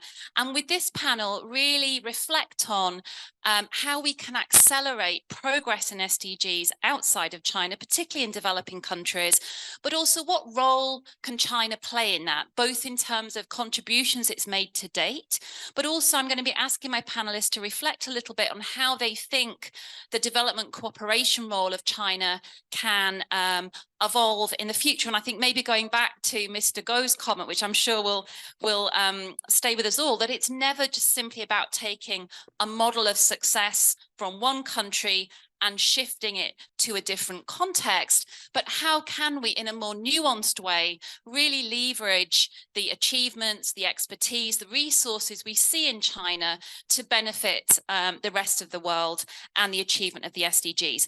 So let me start by introducing myself. So my name is Justine Coulson. I'm the representative for the United Nations Population Fund here in China, and I'd like to introduce my panelists today. So we're joined by His Excellency, Mr. Ali Kulane, who is the Ambassador of the Federal Republic of Somalia to China. So very welcome, Ambassador. We also have with us Ms. Beate Trankman, who is the UNDP Resident Representative here in China, and Ms. Alitza Mileva, who is the Lead Economist for the World Bank Office for China, Mongolia, and Korea. And then we also have Professor Xu Li, who is the Dean of the College of International Development and Global Agriculture, China Agricultural University. So please do give a warm welcome to all of our panelists. Thank you. So I'm going to start today by addressing my first question to Ambassador Kulani. So obviously, as we know, China's become a very important bilateral development partner in the last decade through initiatives such as the Belt and Road Initiative. We see it with the relatively new Global Development Initiative, and also through South-South cooperation more generally. So we'd really like to hear your thoughts on how you think Somalia has benefited from China's development cooperation, and also what you think could be done further in the future to enhance China's development cooperation assistance to a country such as Somalia. Thank you. If you allow me a very brief statement that Please go ahead. Yeah. First of all, I'm honored to address this pivotal seminar on acceleration progress towards the 2030 agenda. I would like to express my appreciation to the Center for China and Globalization and the United Nations in China. And also thanks to Dr. Henry Huyo Wang and President of CCG and Ambassador Siddharth Chatterjee of UN Residence. As we gather today, we find ourselves at a historical crossroads, confronted with the fundamental concerns regarding the future of global development. The relationship between, we must carefully navigate three fundamental relationships that underpin our collective future. The relationship between man and nature, man and society, and a state-to-state relationship. Firstly, the relationship between man and nature is at the forefront of global development. The challenges posed by the new industrial revolution and the urgent need to address climate change are paramount. We have witnessed the transformative power of technology, innovation, particularly in the realm of artificial intelligence. These advancements offer boundless for global development. However, if not managed responsibly, they could exacerbate inequality and environmental degradation, posing a grave threat to our planet and humanity's survival. Secondly, the relationship between man and society is marred by persistent income and wealth inequality. The World Inequality Report 2022 highlighted that the alarming reality that the richest 10% of the global population currently control 52% of the global income, while the poorest 50% earn just 8.5% of the global income. Income inequality is not only a chronic impediment to development, but also a driver for social unrest, political polarization, and economic stagnation. Third, the state-to-state relationships are influenced by the challenges of globalization backlash and uneven global development. The consequences of policy-driven geoeconomics fragmentation are dire, with potential reduction in global output and severe economic consequences for emerging markets and developing countries. The COVID-19 pandemic has further exacerbated the disparities, threatening to widen the development gap between the nations. It is imperative to acknowledge that the realm of global development is currently confronted with a multitude of crises that pose significant threats to our capacity to attain the sustainable development goals. These crises include climate change, geopolitical tension, inflation, energy crisis, and more. The global development deficit persists under our commitment to sustainable development and well-being of all nations. In light of these challenges, we are compelled to emphasize the importance of cooperation over division. History has shown us that the dire consequences of division as seen during the Great Depression and the global financial crisis of 2008. In contrast, cooperation has led to resilience and prosperity and shared progress. China, as a major global economy with a remarkable record of growth and development, has a crucial role to play in addressing these challenges and advancing the SDGs. China's development assistance, particularly through South-South cooperation, has potential to accelerate the SDG achievements worldwide. China has made significant strides in poverty reduction, with millions lifted out of poverty. Such as ambitious achievements need to be emulated and expanded across all SDG goals. China's leadership, inclusivity, and commitment to addressing climate change and inequality are essential for driving global development. As we stand at this crossroads of history, we must choose the path of cooperation, sustainability, and inclusivity. It is imperative that collaboration efforts be undertaken to effectively mitigate the repercussions of all several problems confronting humanity 2030 agenda. Coming back to the Somali question you asked me, yes, global and multilateralism has really helped Somalia, even politically. I worked in Security Council at segments where China, the United States, and the P5 all coordinatedly worked to improve the lives of Somalis. Sometimes when I hear people say the concept that the UN is no longer effective, you have to be a Somali to understand how effective it is. So multilateralism works, cooperation works, it saves lives, but the responsibility now is that we have to do more. As we have gained through technology and knowledge that climate change we wouldn't have learned without technological progress, but learning comes with responsibility. And I think as Ambassador Sidici said, and Guterres, it's political will. And these challenges stem down to the African Union and beyond. And globally, what we need to do is take responsibility of what we learn and to work together where it's necessary. Now, we are watching the existential threats that climate change pose in Africa, in Libya, in Morocco, the landslide and the earthquake. Cooperation is important.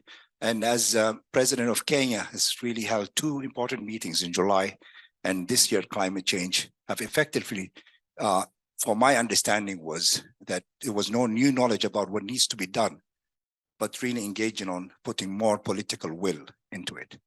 And I think political will, as Ambassador Sidici said, and many more is important. But as humans, our responsibility is to find solutions to these challenges. And I think this meeting and more like it will facilitate for us to take that responsibility and use that knowledge that we understand moreover, so that everybody understands and knows about it. Thank you. Thank you. Thank you so much, Ambassador. And I think I really know what you say in terms of how technological advances show us the opportunity to really accelerate development, but how we design those development interventions, how we collaborate, how we cooperate to really ensure that they're truly inclusive and really built on the principles of equality are incredibly important. So thank you so much for sharing your views. So we're now going to turn to Ms. Trankman, who, as I say, is the UNDP resident representative here in China. So Beate, as you know, in our UN cooperation framework, our 3rd pillar, we have 3 pillars in our cooperation framework, and our 3rd pillar is very much around partnerships. And under the current cooperation framework, a very strong articulated focus on South-South cooperation. So could you talk a little bit about China's role and the potential of South-South cooperation to support SDG achievement globally, and also how the UN in China is working with China and other member states on South-South cooperation, and how you think we could potentially scale up that work in the future? Thank you.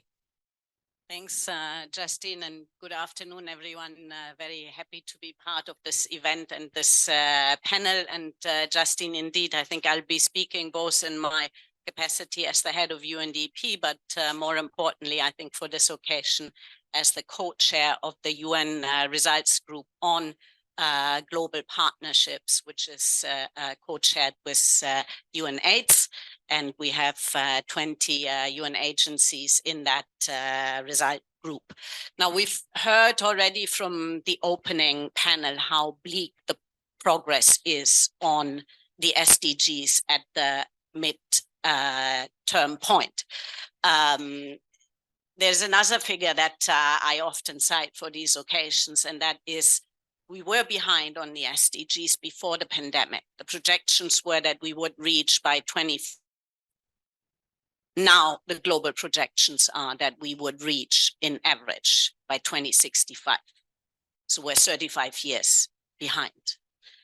And I think what's worrisome, even more worrisome, is that on the SDGs that have seen the most pronounced stagnation or even regression, it's actually the climate goals, which are, I think, the challenge of our time to save the planet and therefore the continuation of humankind on the planet.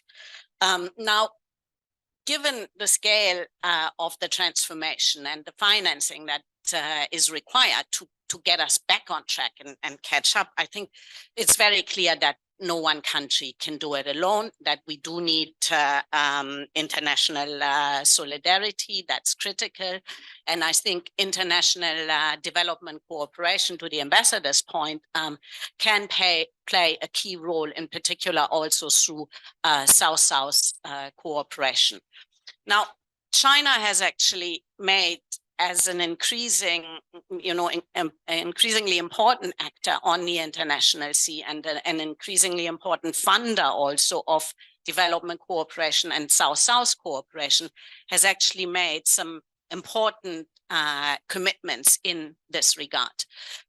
First of all, in the 2020 white paper, it very much put the SDGs and the 2030 agenda square and center of the development cooperation, and also pointed to the important role of multilateralism in China's engagement in development cooperation. China between 2013 and 18 has invested $40 billion in international development cooperation. So that's 8 billion a year.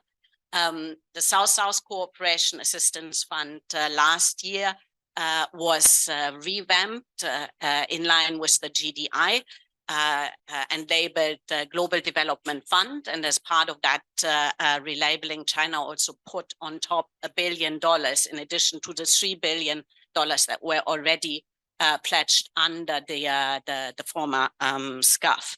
And I think on climate change, China's 2021 pledge in the General Assembly to support countries in the green energy transformation and stop financing coal power plants overseas was really a critical signal for joint climate action. Of course, China was the chair of co-chair presidency of the COP UN Biodiversity Conference, and very much facilitated the adoption of the Kunming-Montreal Biodiversity Global Framework, also put forward a new fund, the Kunming Fund for Biodiversity, pledging 1.5 billion RMB. So I think from all these figures and that context, it's quite clear that given China's capacity and experience, it can and must play a role in supporting partner countries and catching up on the SDGs and the global, the Paris Climate Agreement. And I think this also includes initiatives like the GDI, bringing countries together. As we heard, it's a China-led initiative, but rallying member countries around the global goals through various trajectories, I think can be part of that, provided that it covers the entirety of the SDGs. Now, within this context, and now I'm coming to the UN part of the equation, we are working as UN in China with the government of China to leverage China's commitment on the international development cooperation and financing to advance progress towards the SDGs and the climate Paris Agreement. And here our for greater impact. And here our approach in essence is twofold. On the one hand, we're working with Chinese development cooperation providers to inform policy and practice, so that in their engagements, in their financing, they actually build on international best practice norms and standards for strengthened SDG impact. So to give you an example, as multilateral institutions that have a lot of experience in development cooperation, we're working with SITCA, we're working with MOFCOM, we're working with Ministry of Foreign Affairs to provide technical inputs and support in designing and evaluating, for example, Global Development Fund interventions for strengthened SDG impact, but also aid effectiveness. And at the same time, I think we have been playing the role of a convener and connector as the UN for demand-based South-South cooperation. And that takes on two facets. On the one hand, we're working with South-South partner country and UN country teams in these South-South partner countries to provide access to Chinese development cooperation, financing, and expertise. So in 2022, we actually helped countries access $115 million from China for development South-South cooperation projects in 85 countries and covering issues such as agriculture, livelihood promotion, climate mitigation, adaptation, and of course, COVID recovery. But on the other hand, and I think that's also very important, because as we were hearing from the previous panel, it's not a one size fits all, and there are no cookie cutter approaches to getting us where we need to get. We're fostering two-way exchanges between China and its partners on best practices and lessons learned. And that involves exchanges with South-South partner countries to transfer knowledge and expertise, but it also includes bringing China in on critical initiatives by member states where China has a major role to play to instill momentum. And an example, I think, in that category was, for example, the Stockholm Plus 50 international meeting where UNDP and UNEP convened a national consultation on Stockholm Plus 50, and the findings and recommendations from Chinese partners fed into the global Stockholm Plus 50 report. So now moving forward, and I think building on this the successful experience and the solid results achieved, I think China now has an opportunity to actually broaden as a South-South cooperation approaches and financing towards larger sector and area-based interventions to really take things to scale and again expedite so that we can catch up. And I think as the UN, we're very keen to engage with China on this as a partner and take this partnership to the next level. So one example, I think an obvious entry point would be working on leveraging the Global Development Fund strategically by applying portfolio approaches, what we would call portfolio approaches in the UN. And this is really about taking interventions to follow larger scale envelopes and approaches and design end-to-end development solutions based on the priorities of partner countries on the ground in areas where both the UN and China has comparative advantage. And I think convergence areas there would be around poverty alleviation, rural transformation, but also the climate and green agendas. And this could actually also be complemented by designing toolkits, SDG toolkits for our development cooperation, Chinese development cooperation partners tailored to thematic portfolio and financing mechanisms such as the Global Development Fund. So I think if we take all of these commitments and ideas together, that there is actually an opportunity to propel things for impact. And there's also an opportunity for then the GDI to propel impact for the SDGs. So then let me perhaps close with recalling that 2 days ago, we for South-South cooperation, and the theme was solidarity, equity, partnership, unlocking South-South cooperation to achieve the SDGs. And I think at midpoint, this theme couldn't be more fitting. The SDGs are global goals. And if we are to realize them, we really must work together. As the UN, we stand ready to extend these partnerships and to continue working with China to really leverage the full SDG impact of its development cooperation offering. Thank you. Thank you. Thank you so much.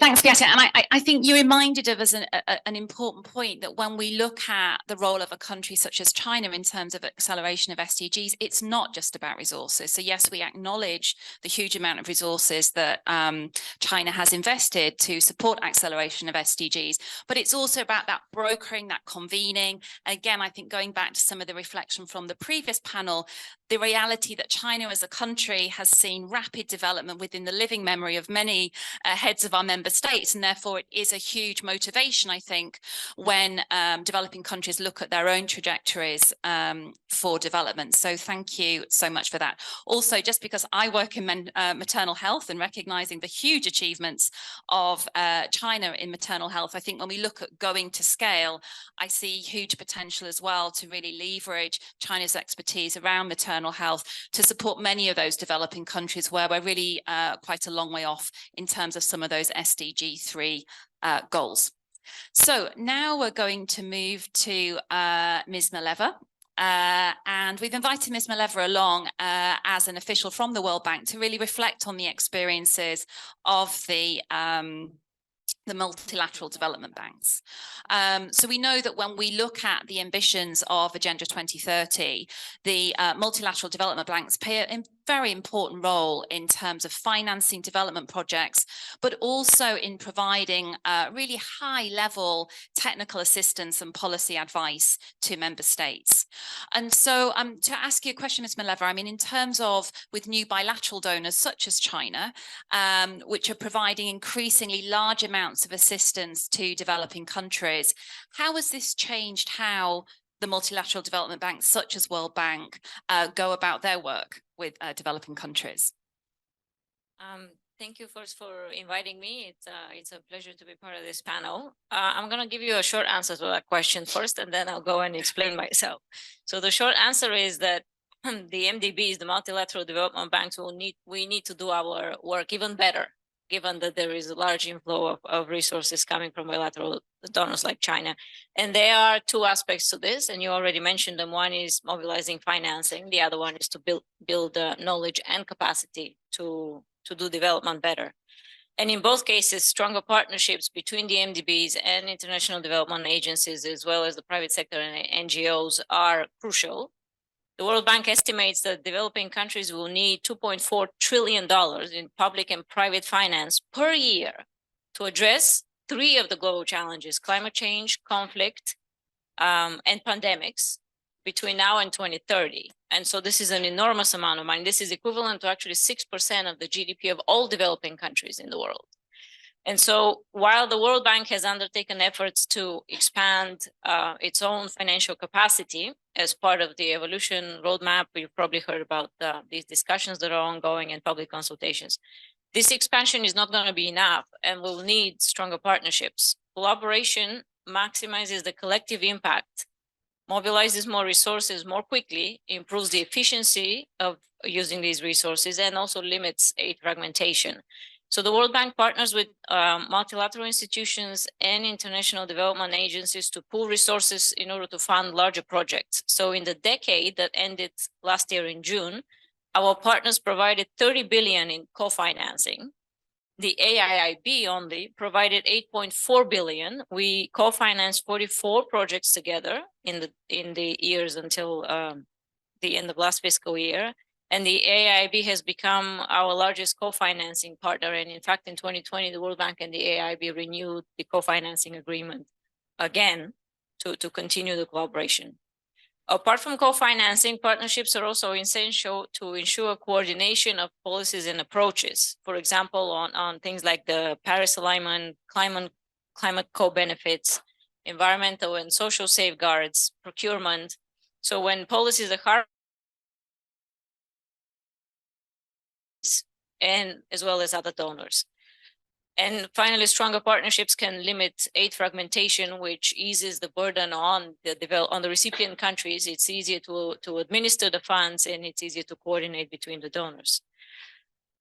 Now, in addition to mobilizing concessional finance, private capital will also be crucial, because the estimated needs of financing are just enormous.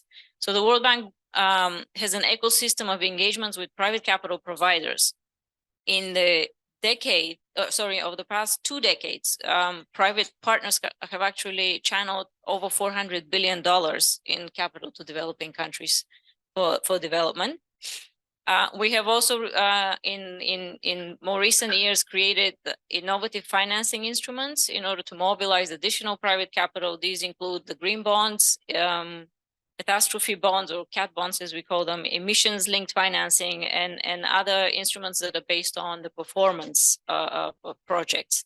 And then most recently at the Paris conference in June, the World Bank launched what we call Private Sector Investment Lab, our newest initiative. So it's a concrete step in a much broader effort to address the barriers that prevent private capital from entering emerging markets.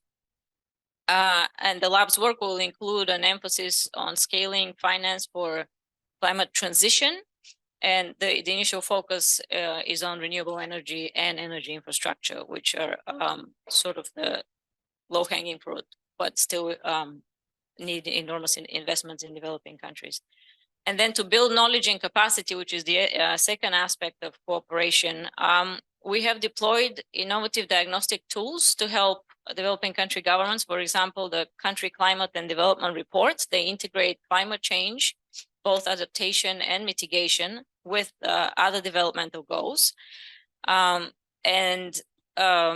Sort of they help countries prioritize actions that will reduce greenhouse gas emissions, boost adaptation to climate change, as well as deliver on the rest of the development agenda in these countries. And then we also collaborate with the private sector and academia to develop innovative solutions to development challenges, for example, in digital development, in smart technology, clean energy, and so on.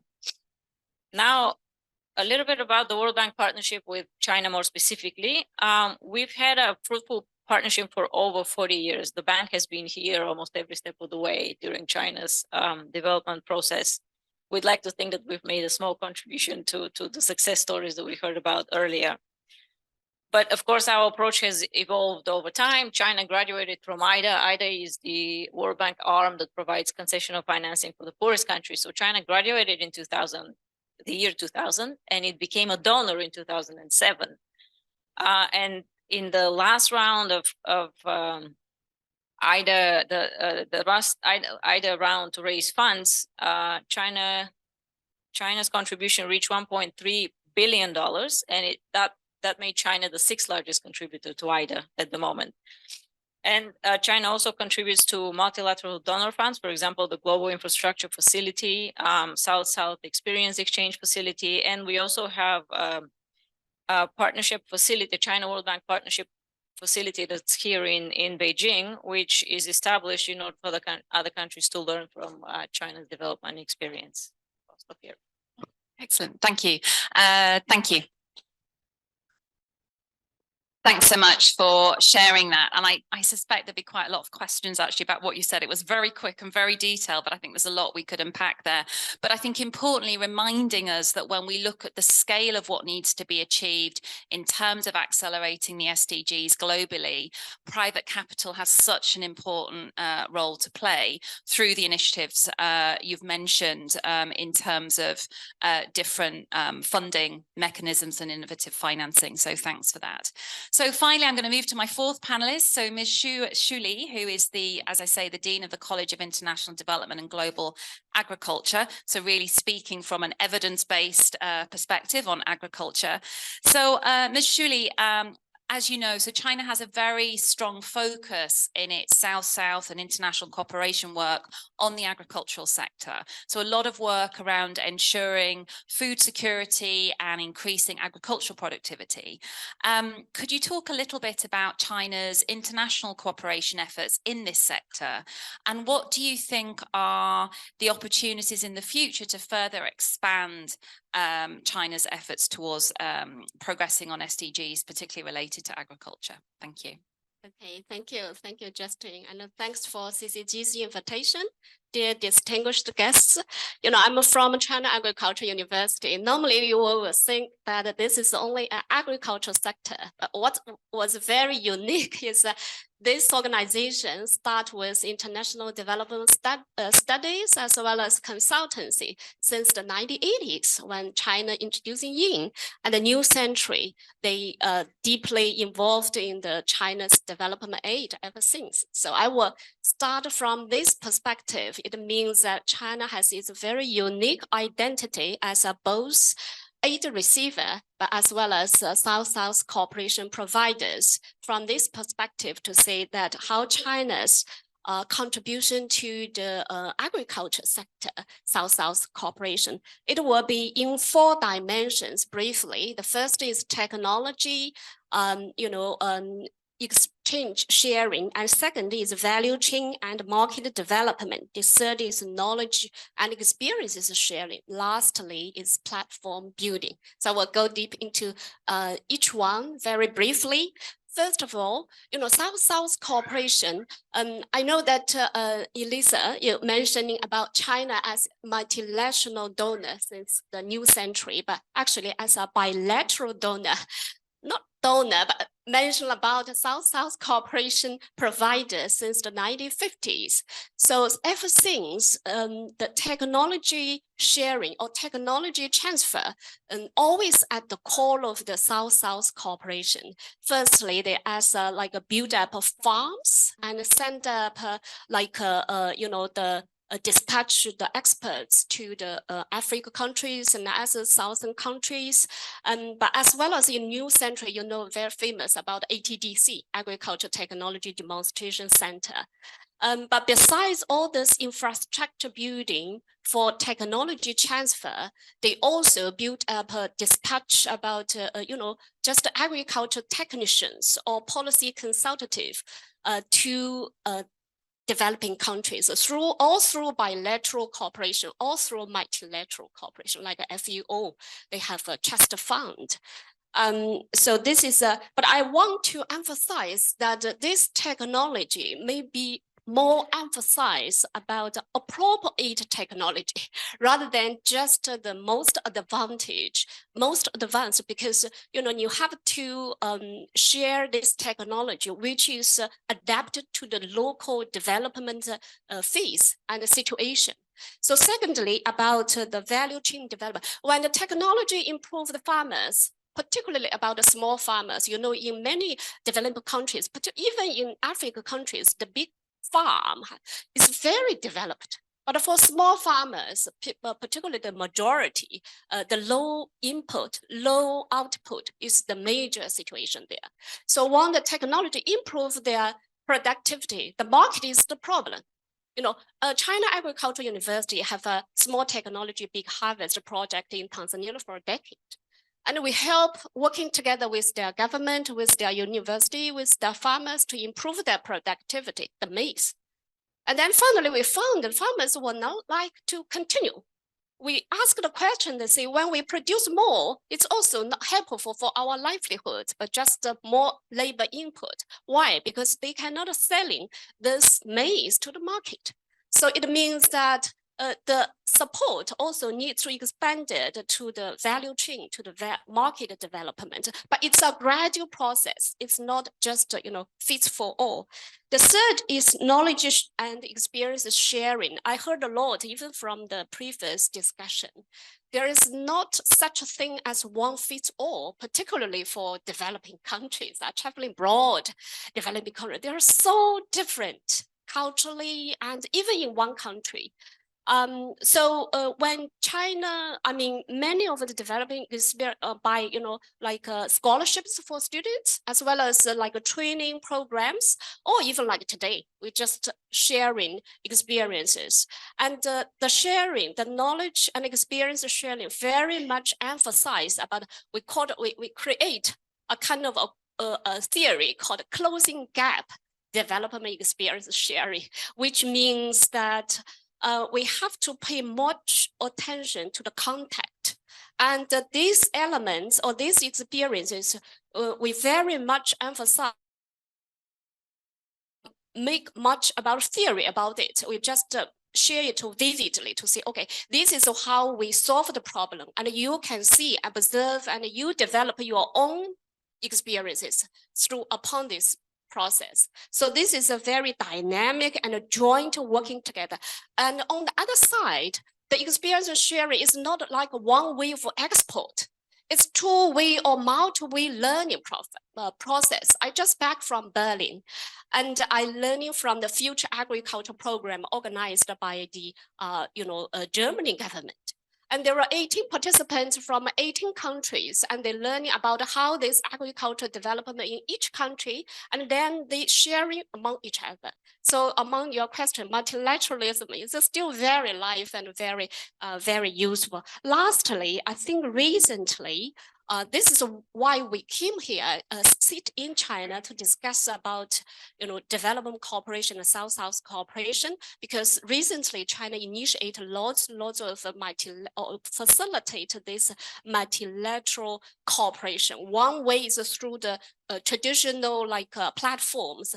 They, like we mentioned, the trust funding in FAO, there is $130 million to FAO, and IFAD, they also have SSTC facility. And also in the WFP, they have excellence for, the Center for Excellency, and World Bank as well.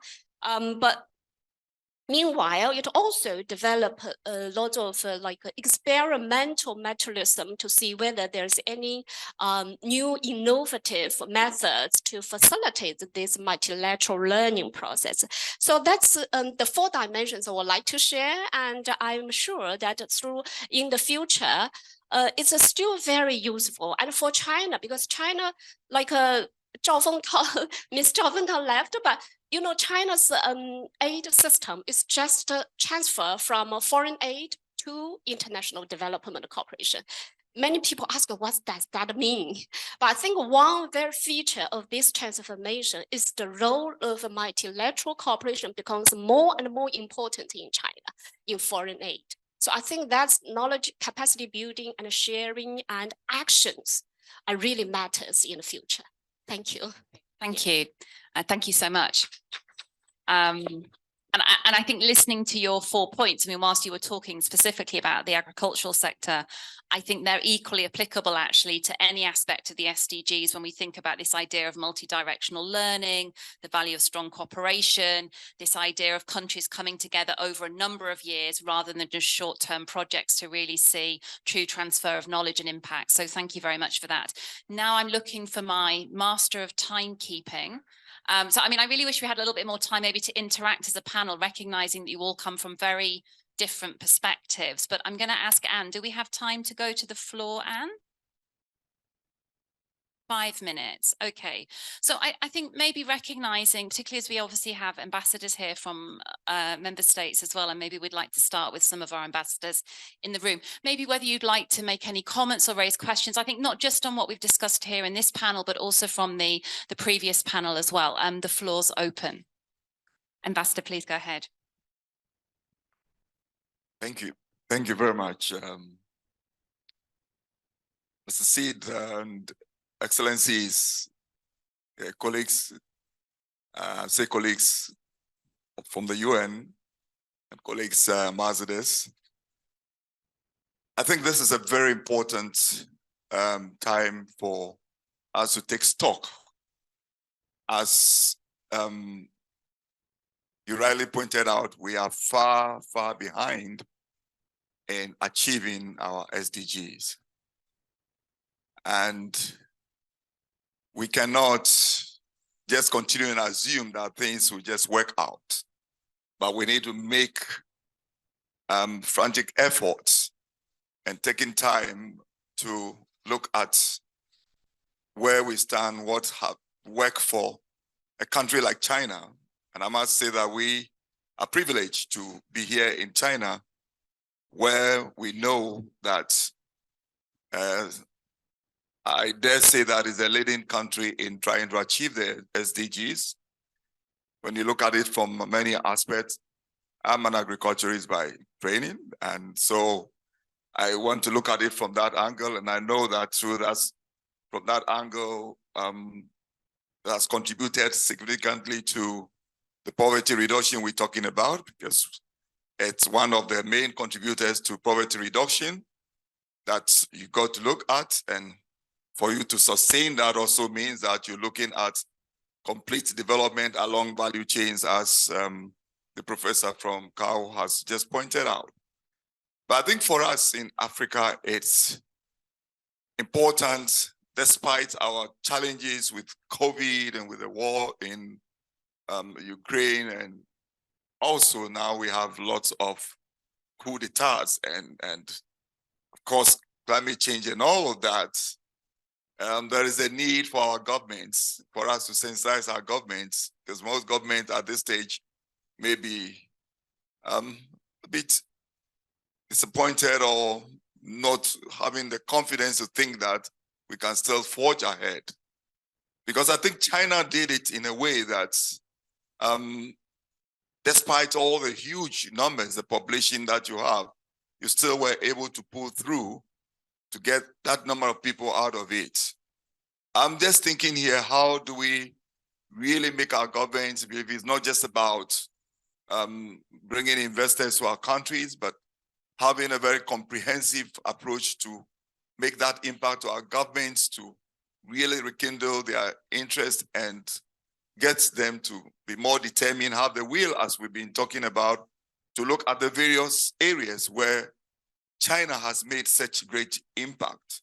And I think the role of the United Nations, because you are in our respective countries, as a whole country team, that you can contribute significantly to what is happening there. And we should look at a better way that we form this partnership. We as African ambassadors through the United Nations to bring messages, packages, and things that will make greater impact in our respective countries through your colleagues in our respective countries. I think this is the key thing that we got to look at, because I'm sitting here looking at some years ago what happened. I was in Liberia as the country rep soon after the war for the FAO, and a lot of stuff we started today, I'm told, could not be sustained. And so let alone talk about the, SDGs and achieving those goals. And it's all had to do with our governments positioning themselves to believe that if it's happened here in China, it can happen for us. Of course, not by just taking everything there and there, but tailor-made for the respective ecozones that we work in. So I think the challenge, is for us to form closer partnership and see how do we bring these to our respective countries and really getting them to ginger, to get them to really know that it is doable. Because otherwise the future doesn't look that bright. It's a bit gloomy as it stands, but we need some key exciting messages that together we can bring to our countries. This is just what I want to say. Thank you very much. Thank you, Ambassador. Any other comments from the floor? No? Okay. I think with time, I think we should bring it to a close there. So maybe just to express my appreciation once again for our panelists, and there'll be an opportunity maybe to interact a little bit at the end of the event. But thank you to you all, and thank you for listening, everybody. Thank you.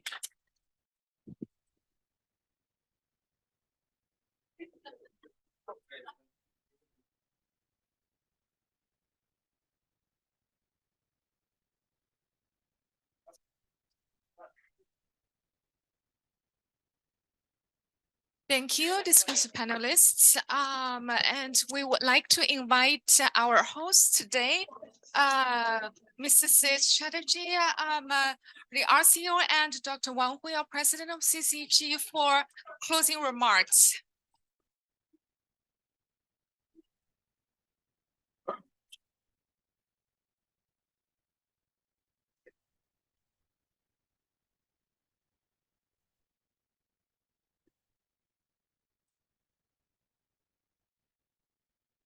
Should we ask for our guests to be seated for the closing remarks session.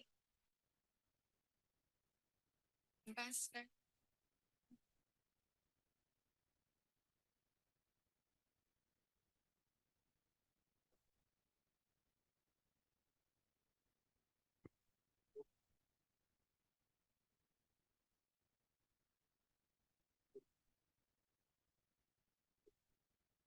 Let's invite Mr. Chatterjee, UN RCO, for closing remarks. The floor is yours. Excellencies, my colleagues from the UN family, ladies and gentlemen. I think today was an important step towards how we would inform, and a lot of these deliberations we will send back to New York ahead of it. And quite clearly, I think the frankness with which Mr. Go, you came through about what are important lessons learned. No, they are very, very important lessons. I mean, both Justine and I come from the United Nations Population Fund. And, there are two prongs to it. One is the one-child policy, which also liberated women to join the workforce. And therefore, your household microeconomic income improved because you had two incomes, more disposable income, better improved access to nutrition, education, health, water opportunities. Therefore, you built a human capital, which leapfrogged in terms of a generational point of view. And yet we have challenges in parts of Africa with very, very high fertility rates. I mean, a country like Niger, where the fertility rate is nearly, 6, 7, and with that, how do you have household incomes? Where do you have the savings? We have to be looking at population dynamics globally. One part where the process of aging is happening, such as China and lots of the Asian countries, and the other part where you have youthful population. So we have to find, that's why they say that there is the replacement level of 2.1. How do we progress towards that? Because ultimately, the sanctity of maternal health, which UNFPA constantly fights for, is the foundation around which we will ensure universal health coverage, but not just that. The 5 goals of the SDGs, the first 5 goals of the SDGs is the unfinished business. Goal 1, ending poverty, hunger, universal health coverage, quality education, and gender equality. This was brought from the MDGs into the SDGs simply because of this. So it's a moot point. But quite clearly, I think the development trajectory that Africa can have will take advantage of what China has achieved over the last 40 years, because what we now have is big data technology and innovation from China, with which we can jump through many of the hoops. We don't have to go through a landline phone. We jump straight onto, mobile phones and even more advanced systems of communication. That's what I mean in terms of the leapfrog. Today, there is leadership in Africa. Today, what you're seeing with African Union now having become the 21st member state of the G20, of representation of the G20, says a lot. It's a clear recognition of what that potential of Africa is. And I have to truly call out Professor Jeffrey Sachs, who had the vision back in 2018, 2019, calling for African Union to be a part of the G20. I would say today's event also highlights that the partnership between the UN, the government of China, and the people of China is robust. It's a time tested. It's like that ironclad friendship since 1979, when we saw China abject and poor, and have seen China evolve. So for me as the resident coordinator, it's really a real privilege to be sitting with this audience, with a diversity of people around the table, to look at how do we input into this summit. This summit is crucial. That is why what the SG is trying to do, the Secretary General is trying to do, is infuse some optimism into the world. Otherwise, we could be sitting around and sitting at every place and say, oh, we can't do much about the climate. We can't do much about poverty. This is our situation. Let us be in a state of hopelessness and despondency and live life through. But the choice in front of us is, as George Bernard Shaw once said, some men see things as they are and ask why, and some dream things that never was and ask why not. And we are perhaps at that why not moment. Thank you.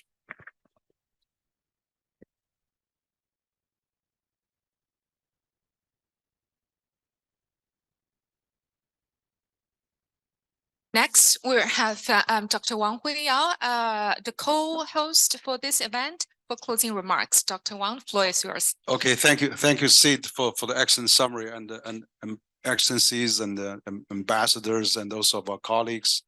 Of course, the UN family representative are here as well. So we are very fortunate today.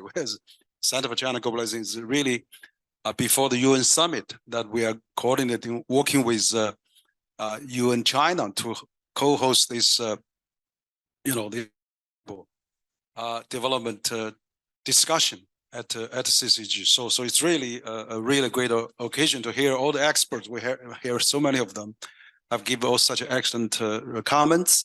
I think this is also a really a great preparation for really to introduce the China-UN cooperation, and also some food for thought actually for the UN summit as well. What I actually like to emphasize is that, of course, the development is the key word we hear today. I mean, throughout development and sustainable development, these are really what is China trying to do, of course, and trying to achieve. We are still on the roads, but given China's big population, China is doing its best. And if China is doing its best, it's a huge contribution to the sustainable development goal of the world. So I'm quite confident that China is on the right path, but China needs to have international cooperation. As we hear from Mr. Goh said, one cannot go so far, you have to go group together, right? And so I think this is important. And I want to say that I'm very pleased to hear World Bank, a colleague mentioned about World Bank cooperation with AIIB. So that is really good examples. We should continue.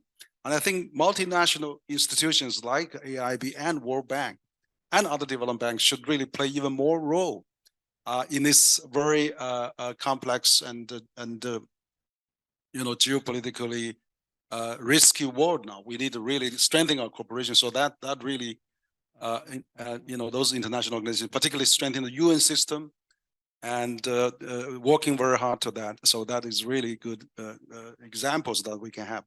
And the second thought is that I think China, embark on this road, which, elevating the poverty, developing infrastructure, sustainable development. And particularly, I also emphasize that we need to have the common prosperity achieved for the 200 million, 300 million migrant workers in the urban center, that we need to revolutionize the new policy to have the new, path for the future to grow. So I really appreciate the comments, the suggestion made, and we'll make a good summary. We'll digest them. We will also send to different departments and also to New York, of course, with the UN. So once again, to really appreciate all of you to come, and we always want to be a bridge and platform for sustainable development for China and the world. Thank you all very much.